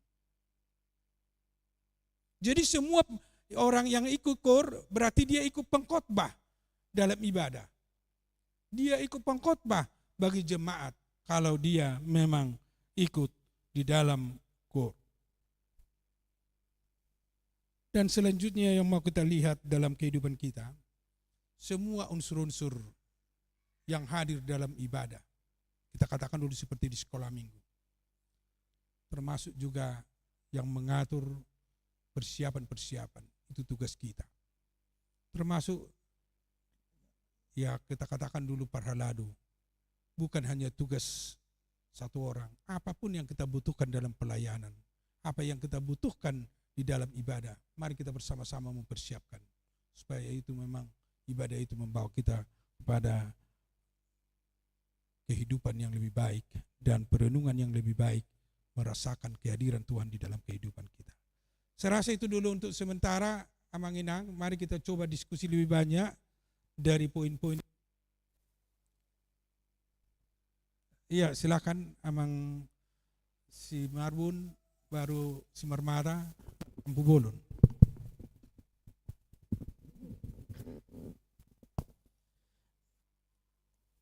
Baik, terima kasih Amang. Yang mau saya tanyakan atau ini kan ada dua hal. Yang pertama tentang penerima tamu dan yang kedua tentang song leader. Untuk hal penerima tamu, saya rasa di gereja kita ini adalah bagian yang paling tidak perlu persiapan yang kita rasakan selama ini. Tetapi menurut saya mirip sama seperti yang Amang sampaikan tadi, sebenarnya ini bagian paling penting. Kalau bisa dianggap sebagai penanggung jawab ibadah, harusnya ini yang menjadi penanggung jawab. Jadi yang mau saya sampaikan begini, saya pernah ibadah di gereja lain, saya tidak perlu sebutkan nama gerejanya dan dari mana, tetapi saya baru pertama kali di situ dan memang ada semacam sambutan yang begitu baik, begitu hangat. Jadi sehingga memang ya untung saja saya memang bukan mau ke gereja itu, bukan mau ikut ke gereja itu. Kalau saya masih bimbang tadinya mungkin bisa jadi ikut ke gereja itu.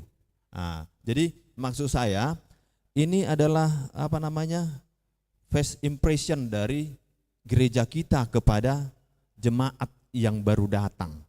Katakanlah dia dari gereja lain, apakah itu dari gereja HKBP juga atau dari luar HKBP. Yang mau saya bagikan begini, misalnya saya seorang baru di Makassar, ya, terus baru datang. Tetapi begitu disambut di sana dengan baik, langsung ditanya lagi, ada komunikasi yang bagus, tinggal di mana? Terus gerejanya selama ini di mana misalnya.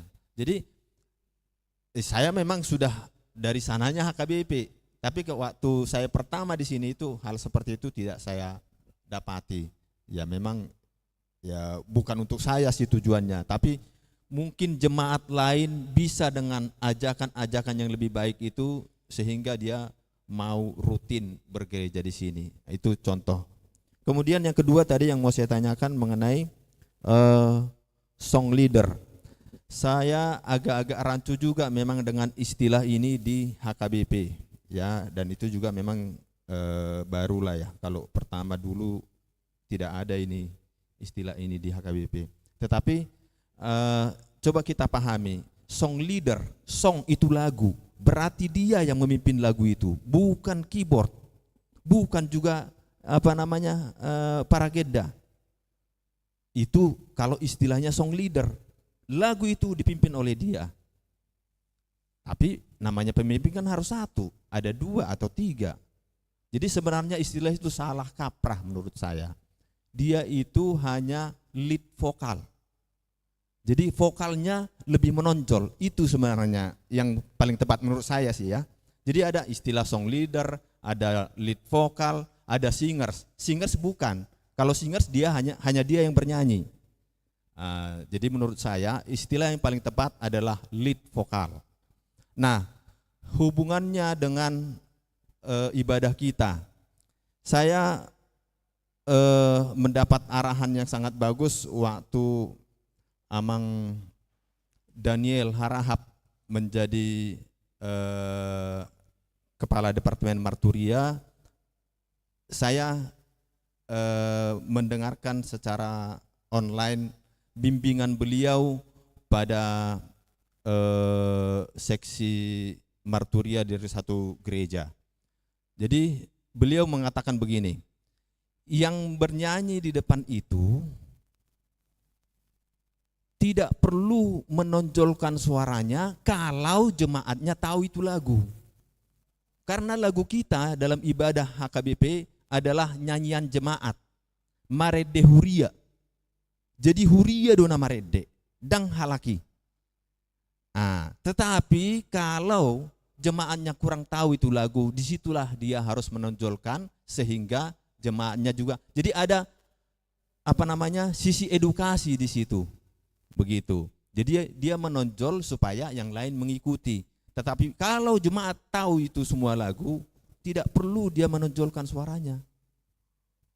Gitu. Itu aja ini dari saya. Terima kasih, Amang.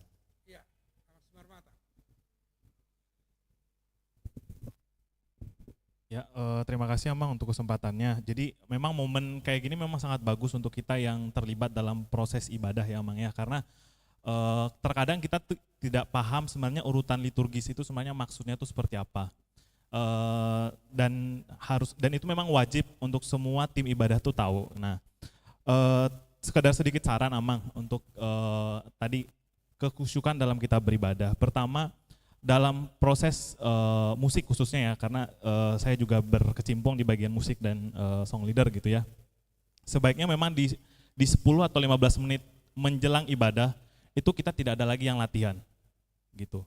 Kenapa? Supaya jemaat pun sudah benar-benar fokus untuk ia mempersiapkan dirinya. Dan silahkan pemusik memainkan lagu-lagu yang mellow supaya jemaat pun fokus untuk mempersiapkan dirinya. Karena tadi kalau misalnya dari penjelasan Amang, di Makassar kita menganut sesudah lonceng tidak ada saat teduh. Jadi berarti sebelum loncenglah saat teduh itu. Nah, oleh sebab itu setidaknya 5 menit sebelum lonceng, berarti musik sudah benar-benar musik untuk memandu orang bersaat teduh. Dan di LCD pun sudah ditulis saat teduh. Jadi jemaat pun paham ini sudah saatnya saat teduh. Jadi tidak ada lagi yang berbicara segala macam. Kemudian terkait, kalau aku juga lihat di sini gitu Amang, saat prosesi pelayan masuk ke dalam ibadah, itu kayak jemaat masuk ibadah, tiba-tiba udah di depan aja gitu pelayannya. Tidak ada musik yang mengiringi, yang menandakan bahwa pelayan sudah masuk. Nah, harusnya yang saya alami gitu di berbagai gereja, untuk menandakan bahwa pelayan itu sudah masuk, ada musik juga yang mengiringi sehingga jemaat juga sadar bahwa pelayan sudah masuk. Nah, harapannya kita juga mulai mungkin membentuk di tata ibadah kita ada lagu khusus untuk prosesi, sehingga punya pola yang juga cocok antara lagu prosesi dengan ibadahnya. Kemudian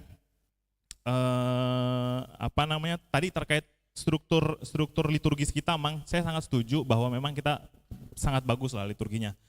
Terlihat bahwa ada prosesi vertikal dan horizontal. Vertikal adalah dari prosesi awal, dari nyanyian pertama, fotum dan segala macam sampai pengakuan iman, itu kan prosesi vertikal. Tapi di kita, di saat prosesi kita fokus untuk kepada Tuhan, kita interupsi dengan core. Nah, padahal sebenarnya core itu tadi kalau mau menjelaskan adalah itu bagaimana kesaksian kita terhadap sesama kita.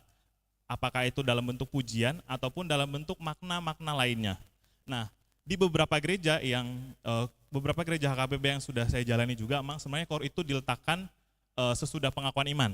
Jadi sesudah pengakuan iman, KOR mau dua langsung rentetan silahkan, dan sesudah warta rentetan, baru persembahan.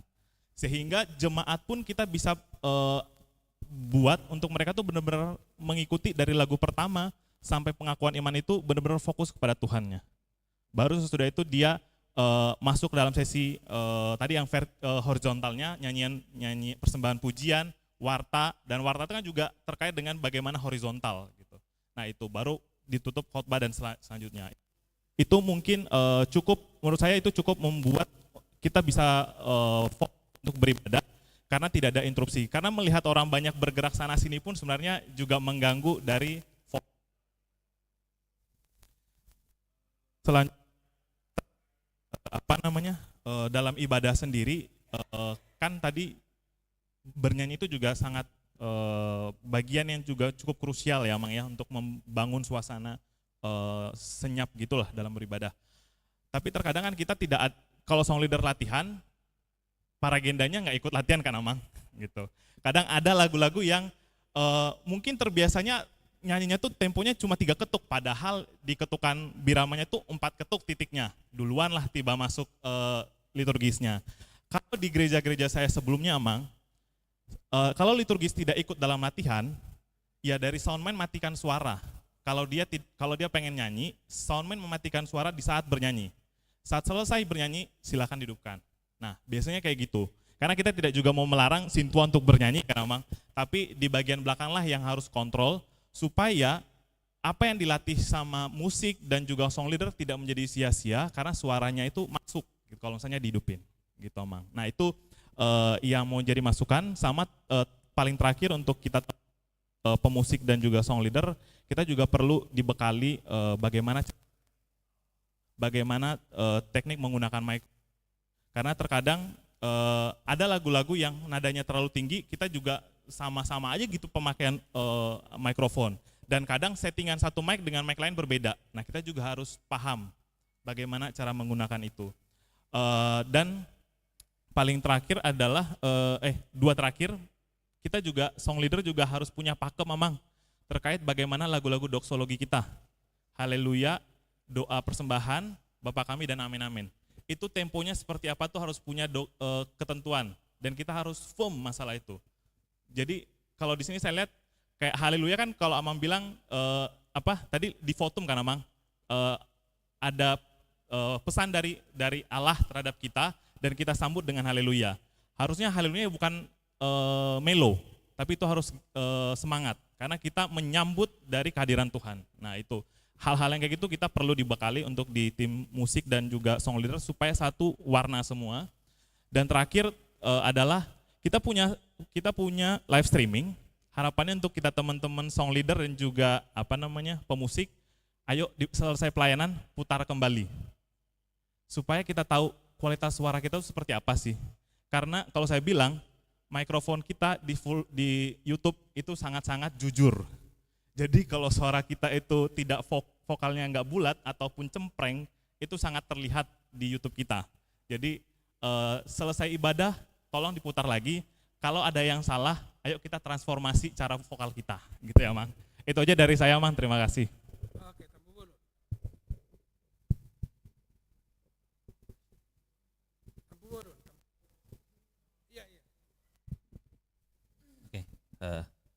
Baik, terima kasih untuk kesempatannya.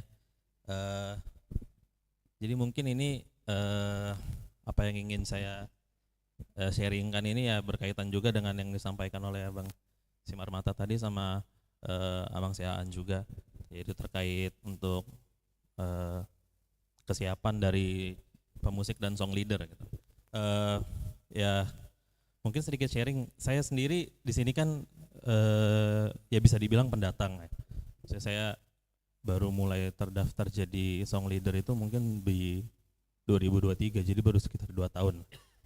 Nah itu waktu setelah ya saya bergabung gitu ya, terus bergabung di grup WhatsApp juga. Nah itu sebenarnya sampai sekarang satu hal yang masih menggelitik buat saya adalah ketika tiba-tiba itu di grup itu ada pertanyaan kapan kita latihan. Nah, saya sebagai yang datang dari Jakarta, emang itu buat saya agak lucu karena yang saya tahu di HKBP manapun di Jakarta yang saya pernah bagian jemaatnya atau bahkan bagian pelayanannya juga, itu ada jadwal tertentu memang. Kenapa? Karena mindsetnya adalah walaupun memang pemusik dan song leader ini tidak ditahbiskan, tapi kan mereka ya bagian di altar gitu memang. Itu bagian petugas. Jadi kalau dikatakan tim musik, itu bukan hanya yang bertiga atau berapapun yang di sana, tapi semua yang ada di daftar itu, di file yang Excel itu yang dikasih di grup itu, yang ada daftar namanya itu semua tim musik. Gitu. Jadi latihan itu harus sama-sama sebetulnya. Buat apa? Buat satu, kalau misalnya ada yang mendadak, tidak bisa hadir, semuanya siap. Tahu lagunya. Kedua, bonding. Kenapa penting bonding? Supaya tahu, tim itu misalnya abang ini jadi pemusik, cocoknya sama siapa sih sebenarnya? Gitu. Karena biasanya walaupun mungkin settingan organnya sama, tapi gaya bermainnya itu berbeda. Itu nggak bisa dipungkiri itu, karena itu style orang bermusik itu pasti beda-beda. Style suara itu apalagi. Jadi cocokannya itu karena nggak pernah ada momen kayak gitu, nggak bisa gitu. Nggak pernah bisa dapat. Dan seperti yang disampaikan Amang Sean ya mau gimana kita mau memimpin untuk jemaat itu bisa husuk. Kalau latihan aja ya dadak-dadakan juga. Kita mau kapan gitu. Jadi buat saya, kalau memang kita sudah berkomitmen untuk kita mau melayani, ya kita sama-sama latihan dan ya bagusnya ada yang memang mahir dalam musik dan mampu membimbing kita. Oh, vokal kamu kalau lagu ini harusnya begini, ketukannya begini, temponya segini. Jangan kamu ubah-ubah karena itu mengubah kekusukannya. Mungkin ada yang temponya tap cepat gitu. Terus nyanyi ini nanti lambat. Kenapa? Karena mungkin bahasanya kadang suka dibilang menyesuaikan jemaatnya, nanti ada yang nggak bisa ngikutin kalau cepat-cepat. Padahal sebenarnya maksud dari lagu itu kita harus semangat gitu. Nanti giliran yang mestinya cepat yang lambat dicepet-cepetin atau gimana kebalik-balik gitu. Ya kami sebagai tim musik juga ya kurang ada bimbingan seperti itu gitu. Alangkah baiknya kalau misalnya memang kita buat ya rutin gitu. Bukan berarti yang tidak datang di latihan rutin itu tidak bisa melayani di hari Minggu, itu bukan. Tapi supaya apapun yang terjadi, misalnya di H-1 atau H- berapa mendadak tidak bisa hadir, semuanya itu siap. Jadi kalau dibilang tim musik itu satu tim itu semua siap. Mau siapapun ditelepon, oke siap, saya udah latihan kemarin. Tiba-tiba suruh gantiin gitu. Ya terus juga tadi terkait sound system gitu, ya itu juga sama. Saya di sini jarang melihat misalnya 15 menit sebelum itu bagian sound itu benar-benar coba yang di mic ini kencengan enggak gitu. Coba mainin satu lagu untuk tahu ngatur-ngatur suaranya gitu. Nah, kalau giliran acara kemarin di sana yang besar itu diatur. Ibadah mingguan ini biasa enggak, ya kan kayak loh, kok kita mengkhususkan satu acara begitu, yang lain enggak, padahal kan konteksnya sama, kita sama-sama permingguan gitu.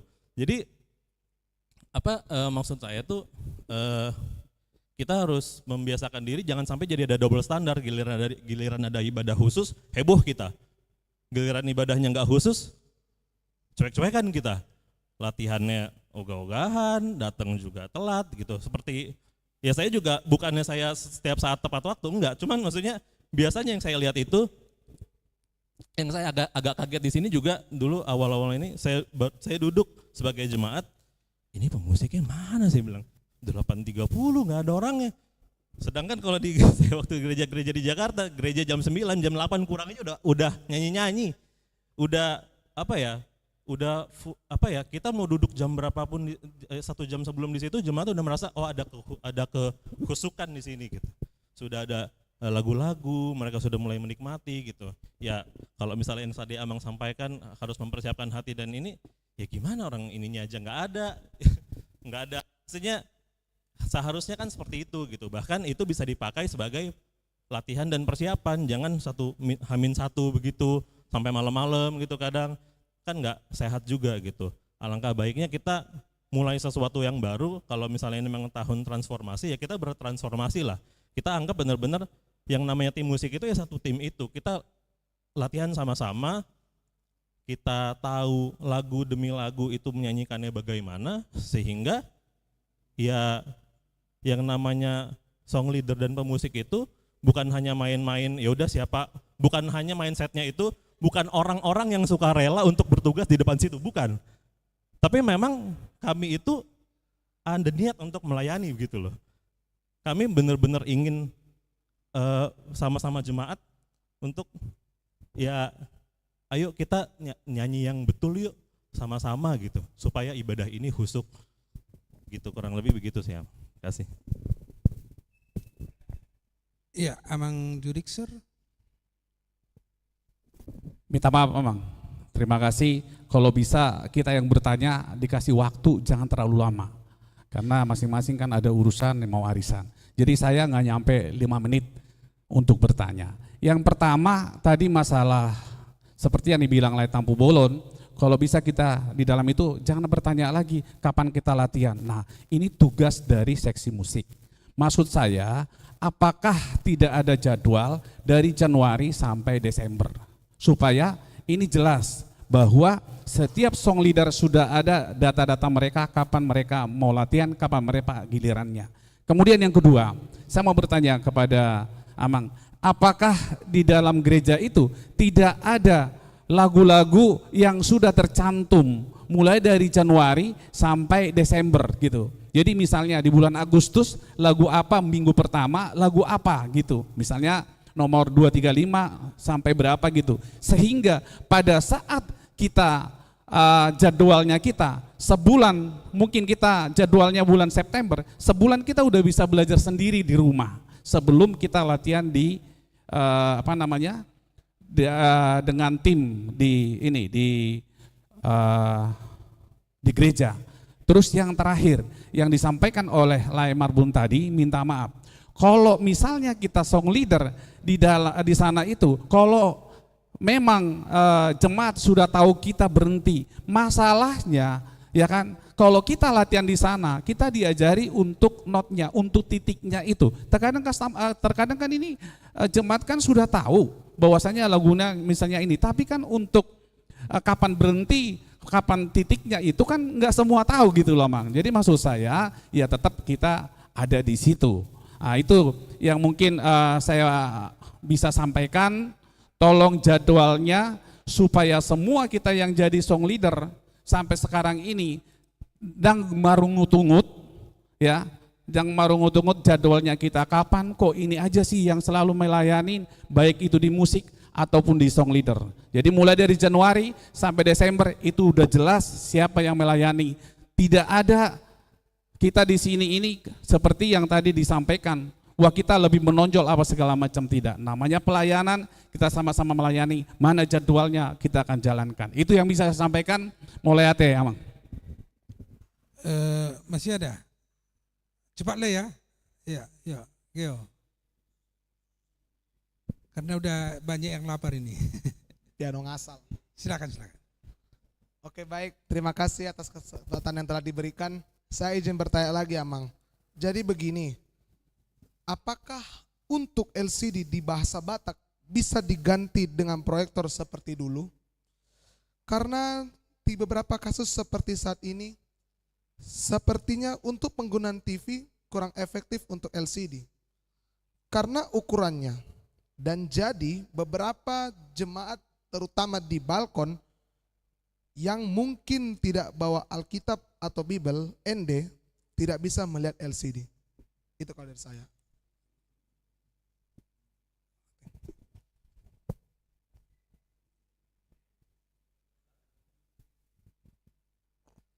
Silakan, Borusiahan. Baik, terima kasih Amang untuk kesempatannya. Jadi di sini saya ingin berbagi sedikit pengalaman. Jadi di akhir tahun lalu itu saya sempat bergabung dan berpelayanan di HKBP Sudirman Jakarta. Saya sebagai song leader. Nah, pada saat saya berpelayanan di rentetan ibadahnya itu ada ibadah KLA. KLA itu singkatan dari kebaktian liturgi alternatif. Jadi ibadah tersebut itu liturginya menggunakan tata ibadah dan liturgi HKBP seperti biasa kita, namun lagunya saja yang diganti dengan menggunakan pop rohani, kidung jemaat, PKJ, ND dan juga BN, dan itu disesuaikan kembali dengan tema di hari Minggu itu. Dan KLA itu saya dapat kategorikan dari materi Amang itu tergolong ibadah ekspresif karena menggunakan full band lengkap, karena full band lengkap terdiri dari sound effect alat itu masing-masing dan memiliki worship leader dan jemaatnya bertepuk tangan. Kemudian saya teringat juga di masa periode Dewan Marturia Amang Sintua Sihaan dan Bapak Tua Sintua Pasaribu di Gedung Bahasa Indonesia itu lagunya di mix KJ dan pop rohani. Dan pada saat saya berpelayanan di tahun 2016 atau 2017 saat saya mulai, itu dapat saya kategorikan sebagai ibadah ekspresif karena menurut saya tidak jarang jemaatnya itu bertepuk tangan.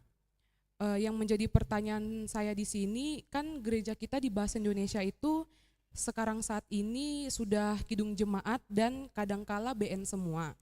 Apakah dari konteks dan perbandingan saya tadi sudah tidak diperbolehkan atau ada larangan dari pusat terkait dengan penggunaan lagu-lagu pop rohani di hari Minggu seperti biasa, sehingga di Bahasa Indonesia saat ini tidak digunakan lagi. Kemudian pertanyaan saya yang kedua, seperti yang kita ketahui bersama, di Bahasa Indonesia ini kan mayoritas yang hadir kalangan anak muda seperti saya, anak-anak remaja dan juga Naposo. Apakah bisa menjadi pertimbangan dan memungkinkan jika lagu-lagu di ibadah Bahasa Indonesia itu di mix, yakni pop rohani, KJ, BN dan juga ND, dan menurut saya ibadah tersebut bisa dikategorikan sebagai ibadah ekspresif seperti bertepuk tangan untuk membangunkan ibadah, untuk membangunkan iman anak muda seperti yang Amang bahas tadi. Demikian, terima kasih.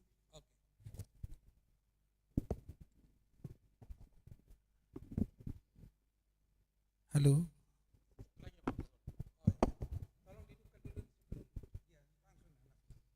Amang, boleh hanya sebatas hanya saran dikit aja, Mang. Jadi gini, Amang, kalau seumpamanya dalam pemilihan parhalado, apakah mereka juga diajarkan soal membaca? Cara membaca maksudnya, Mang ya. Jadi mungkin hanya sebatas curhat sedikit, Amang. Kan kita pelayanan, jadi mungkin sebaiknya sebelum bertugas mereka mungkin diajarkan cara membaca yang baik. Jadi saya mohon maaf, bukan untuk semua, tapi kita kan manusia banyak kekurangannya. Oh ya, banyak kekurangannya, Mang ya. Jadi mungkin hanya masukan, karena jujur kalau kita beribadah terganggu dengan kondisi seperti itu sangat mengganggu konsentrasi ya, Mang. Jadi mungkin lebih difokuskan lagi untuk membaca. Kalau perlu Amang mungkin yang ngajar langsung caranya membaca warta jemaat atau mungkin sebagai paragenda. Seperti itu aja, Mang ya. Mau lihat ya, Mang.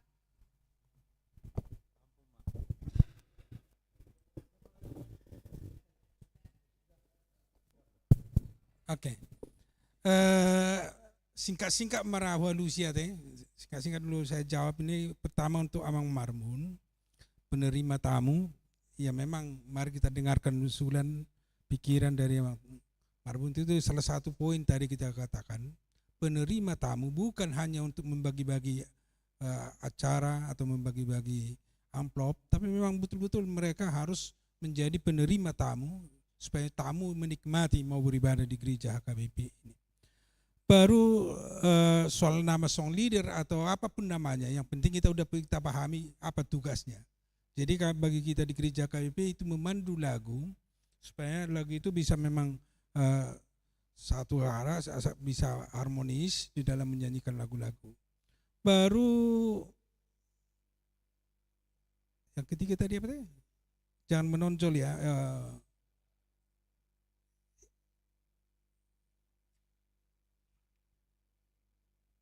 Oke.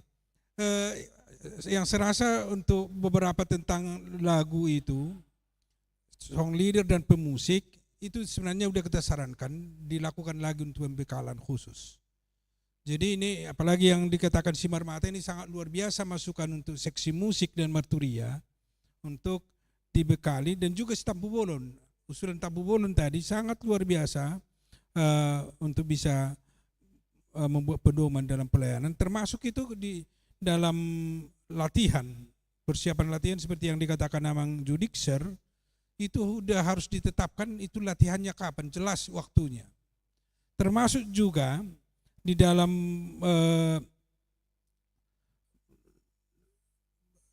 nomor buku ND yang akan dilakukan, itu sebenarnya sudah ada di buku Ipola Jamita. Ipola situ sudah ada per 6 bulan nyanyian, tetapi yang mungkin belum ada jadwal 1 tahun itu belum ya. Nah, itu nanti kita usulkan ke seksi musik untuk membuat itu untuk 1 tahun atau mungkin per 6 bulan, supaya seperti yang dikatakan Bang Simato, Bang Judikser tadi, bisa dipersiapkan song leader atau dipersiapkan pemusik lagu-lagu yang berhubungan di setiap minggu. Baru yang berikutnya soal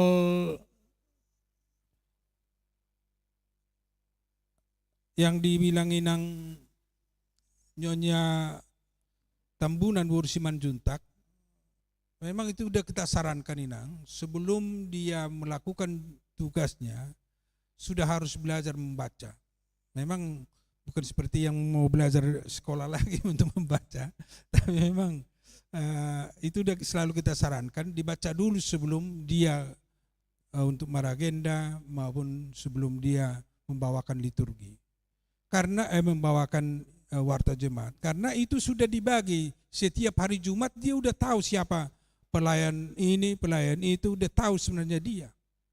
Jadi siapapun pelayannya harus dipersiapkan membaca atau dipersiapkan dirinya sebagai liturgis. Apalagi untuk liturgis.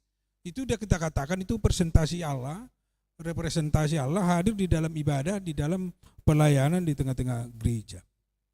Baru yang berikutnya, yang dari Borusiahan tadi, tentang ibadah alternatif, itu memang di gereja di Jakarta itu khusus, sudah dibuat acara tersendiri, itu bukan dilibatkan dalam ibadah-ibadah yang sudah ditetapkan di HKBP. Misalnya di Sudirman, di Tebet, di Rawamangun itu ada, biasanya itu mereka ada di siang, kalau enggak jam 2, jam 3, itu alternatif. Dan di sana memang kita membuka peluang ibadah ekspresif, apapun cara yang mereka bisa lakukan untuk menguatkan mereka di dalam menjalani kehidupan itu diperbolehkan. Tetapi ini di HKBP Makassar itu yang sulit kita lakukan karena di dalam ibadah bahasa Indonesia di HKBP Makassar itu beda, karena di sana orang tua pun di sana banyak. Itu gabungan. Tapi kalau ada nanti diusulkan Naposo misalnya sekali sebulan kita coba membuat entah sore atau kita atur waktunya ya khusus ibadah alternatif, kita coba sekali-sekali. Tapi kalau ibadah yang di bahasa Batak dan bahasa Indonesia itu udah permanen, selalu kita katakan ibadah yang sudah diaturkan di HKBP. Kalau ibadah alternatif itu saya setuju kalau bisa sekali sebulan, mari kita undang nanti pembicara untuk memotivasi, mendorong kita untuk bisa beribadah lebih enak lagi menurut Naposo atau remaja di dalam ibadah. Oke. Saya rasa itu yang bisa saya jawab. Semua yang Simar Mata, si Tampu Bolon ini umumnya untuk seksi musik dan marturia, nanti diarahkan untuk bisa ada latihan khusus untuk latihan musik, vokal, untuk song leader, termasuk di sana nanti tekniknya. Tapi kalau soal LCD, soal LCD sebenarnya itu hanya bagaimana kita untuk mengatur itu bisa kita atur itu lebih besar karena LCD itu yang proyektor itu terbatas, lumennya itu terbatas. Kalau 5.000 lumennya hanya 5.000 jam dia udah putus. Jadi makanya kita ganti dengan ini dan itu pengalaman yang selalu tidak konsisten bisa bagus dia setiap minggu. Kenapa kita ganti kemarin jadi ini layar monitor? Karena kerusakan-kerusakan yang sering terjadi, kita tidak nyaman beribadah pada saat itu. Banyak jemaat merasa tidak nyaman memakai proyektor itu. Karena nggak bisa, ada goyang-goyang, ada macam-macam hari itu. Makanya kita coba kita ganti dengan monitor. Iya, jadi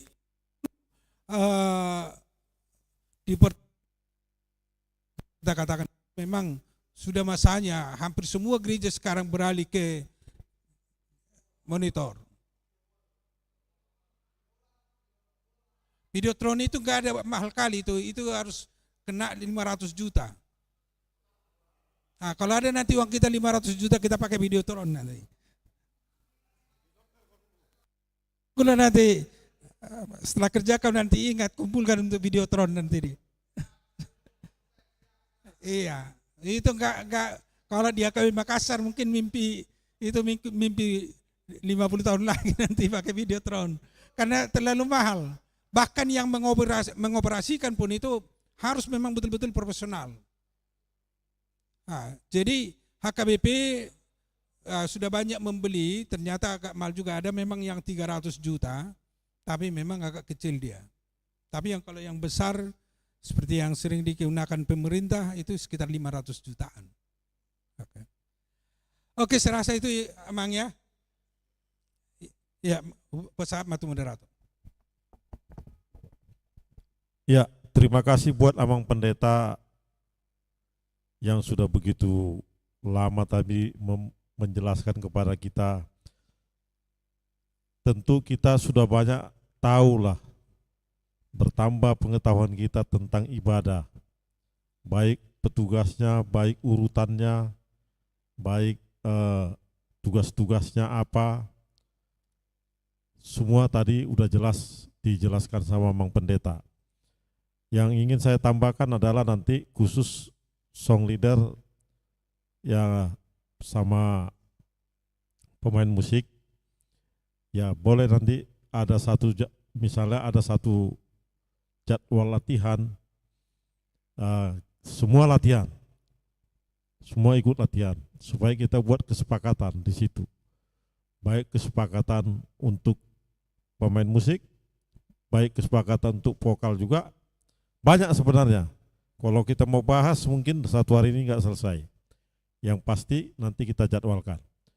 Kemudian untuk jadwal song leader, pemain song leader sama pemain musik itu sudah lama. Kalau kalian baca WA itu sudah lama saya minta, tapi belum terrealisasi. Mungkin juga sudah ada tapi nggak di share. Ya. Jadi terima kasihlah buat Amang Pendeta, terima kasih buat kita semua di sini yang sudah hadir. Semoga ini menambah pengetahuan kita dan meningkatkan pengetahuan kita juga untuk beribadah dengan baik dan benar. Kita sebagai pelayan-pelayan Tuhan, kita nggak bisa terpisah, kita satu tim semua, nggak ada yang terpisah, nggak ada yang lebih hebat, nggak ada yang lebih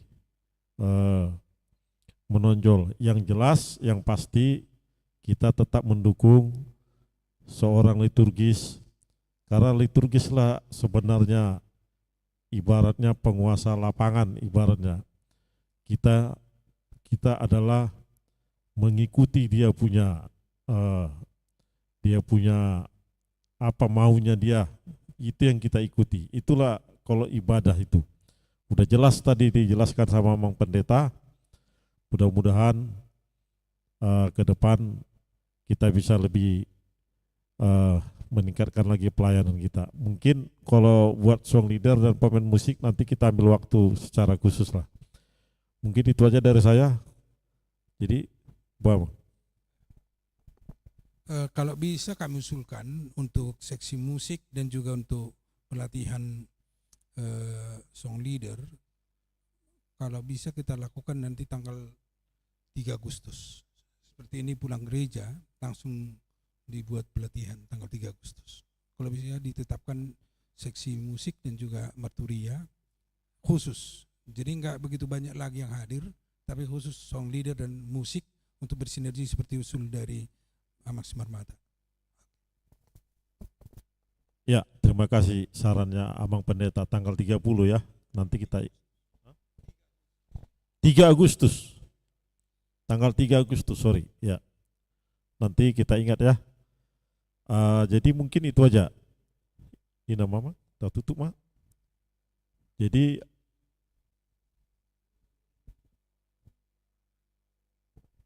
Mike.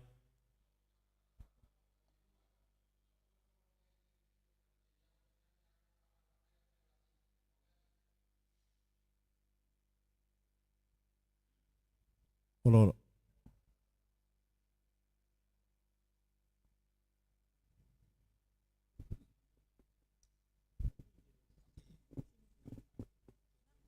Iya. Kemarin ini Manut.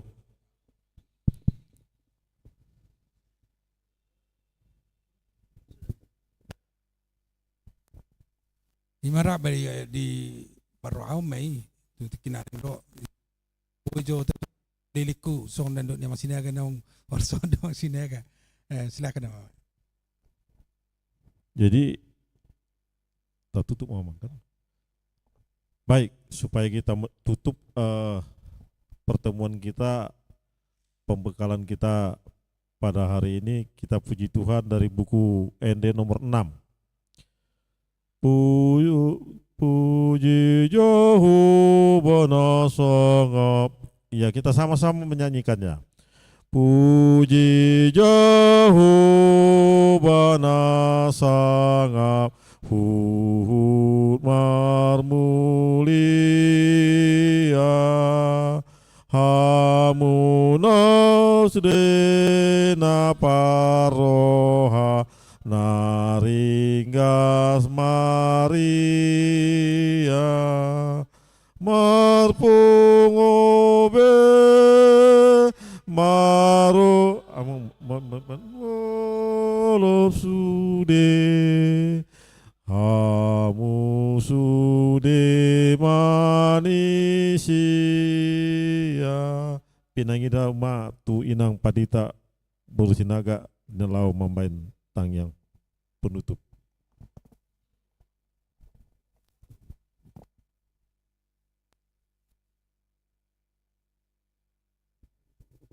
Martang yang mahita debata Jehovah nahusob kami di bagasan goarni anakmu Tuhan Yesus Kristus. Mulia tema Tuhan manguduti akka ulaw nami akka nadenggan situtu pahebakon pakkobasion nami di tonga-tonga ni Huriam HKBP Makassar.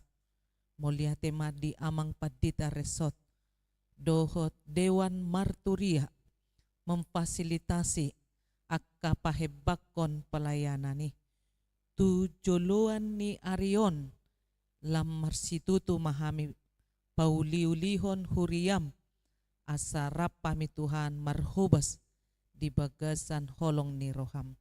Ale Tuhan mulia tema di namar domusira kami sian bagas Joromon pasu-pasu mahami di perdalanan nami pataru di bagasan las ni Roha pajupang dohot keluarga di bagas nami be si maroham jalo matang yang nami mangasaon guarni anakmu Tuhan Yesus Kristus martangnya kami tuho asin ni roha ni Tuhata Yesus Kristus dot holong ni roha di debata ama dot parsoran ni tod di porbadia ma na mangaramoti hita saluhutna amin horas madihita.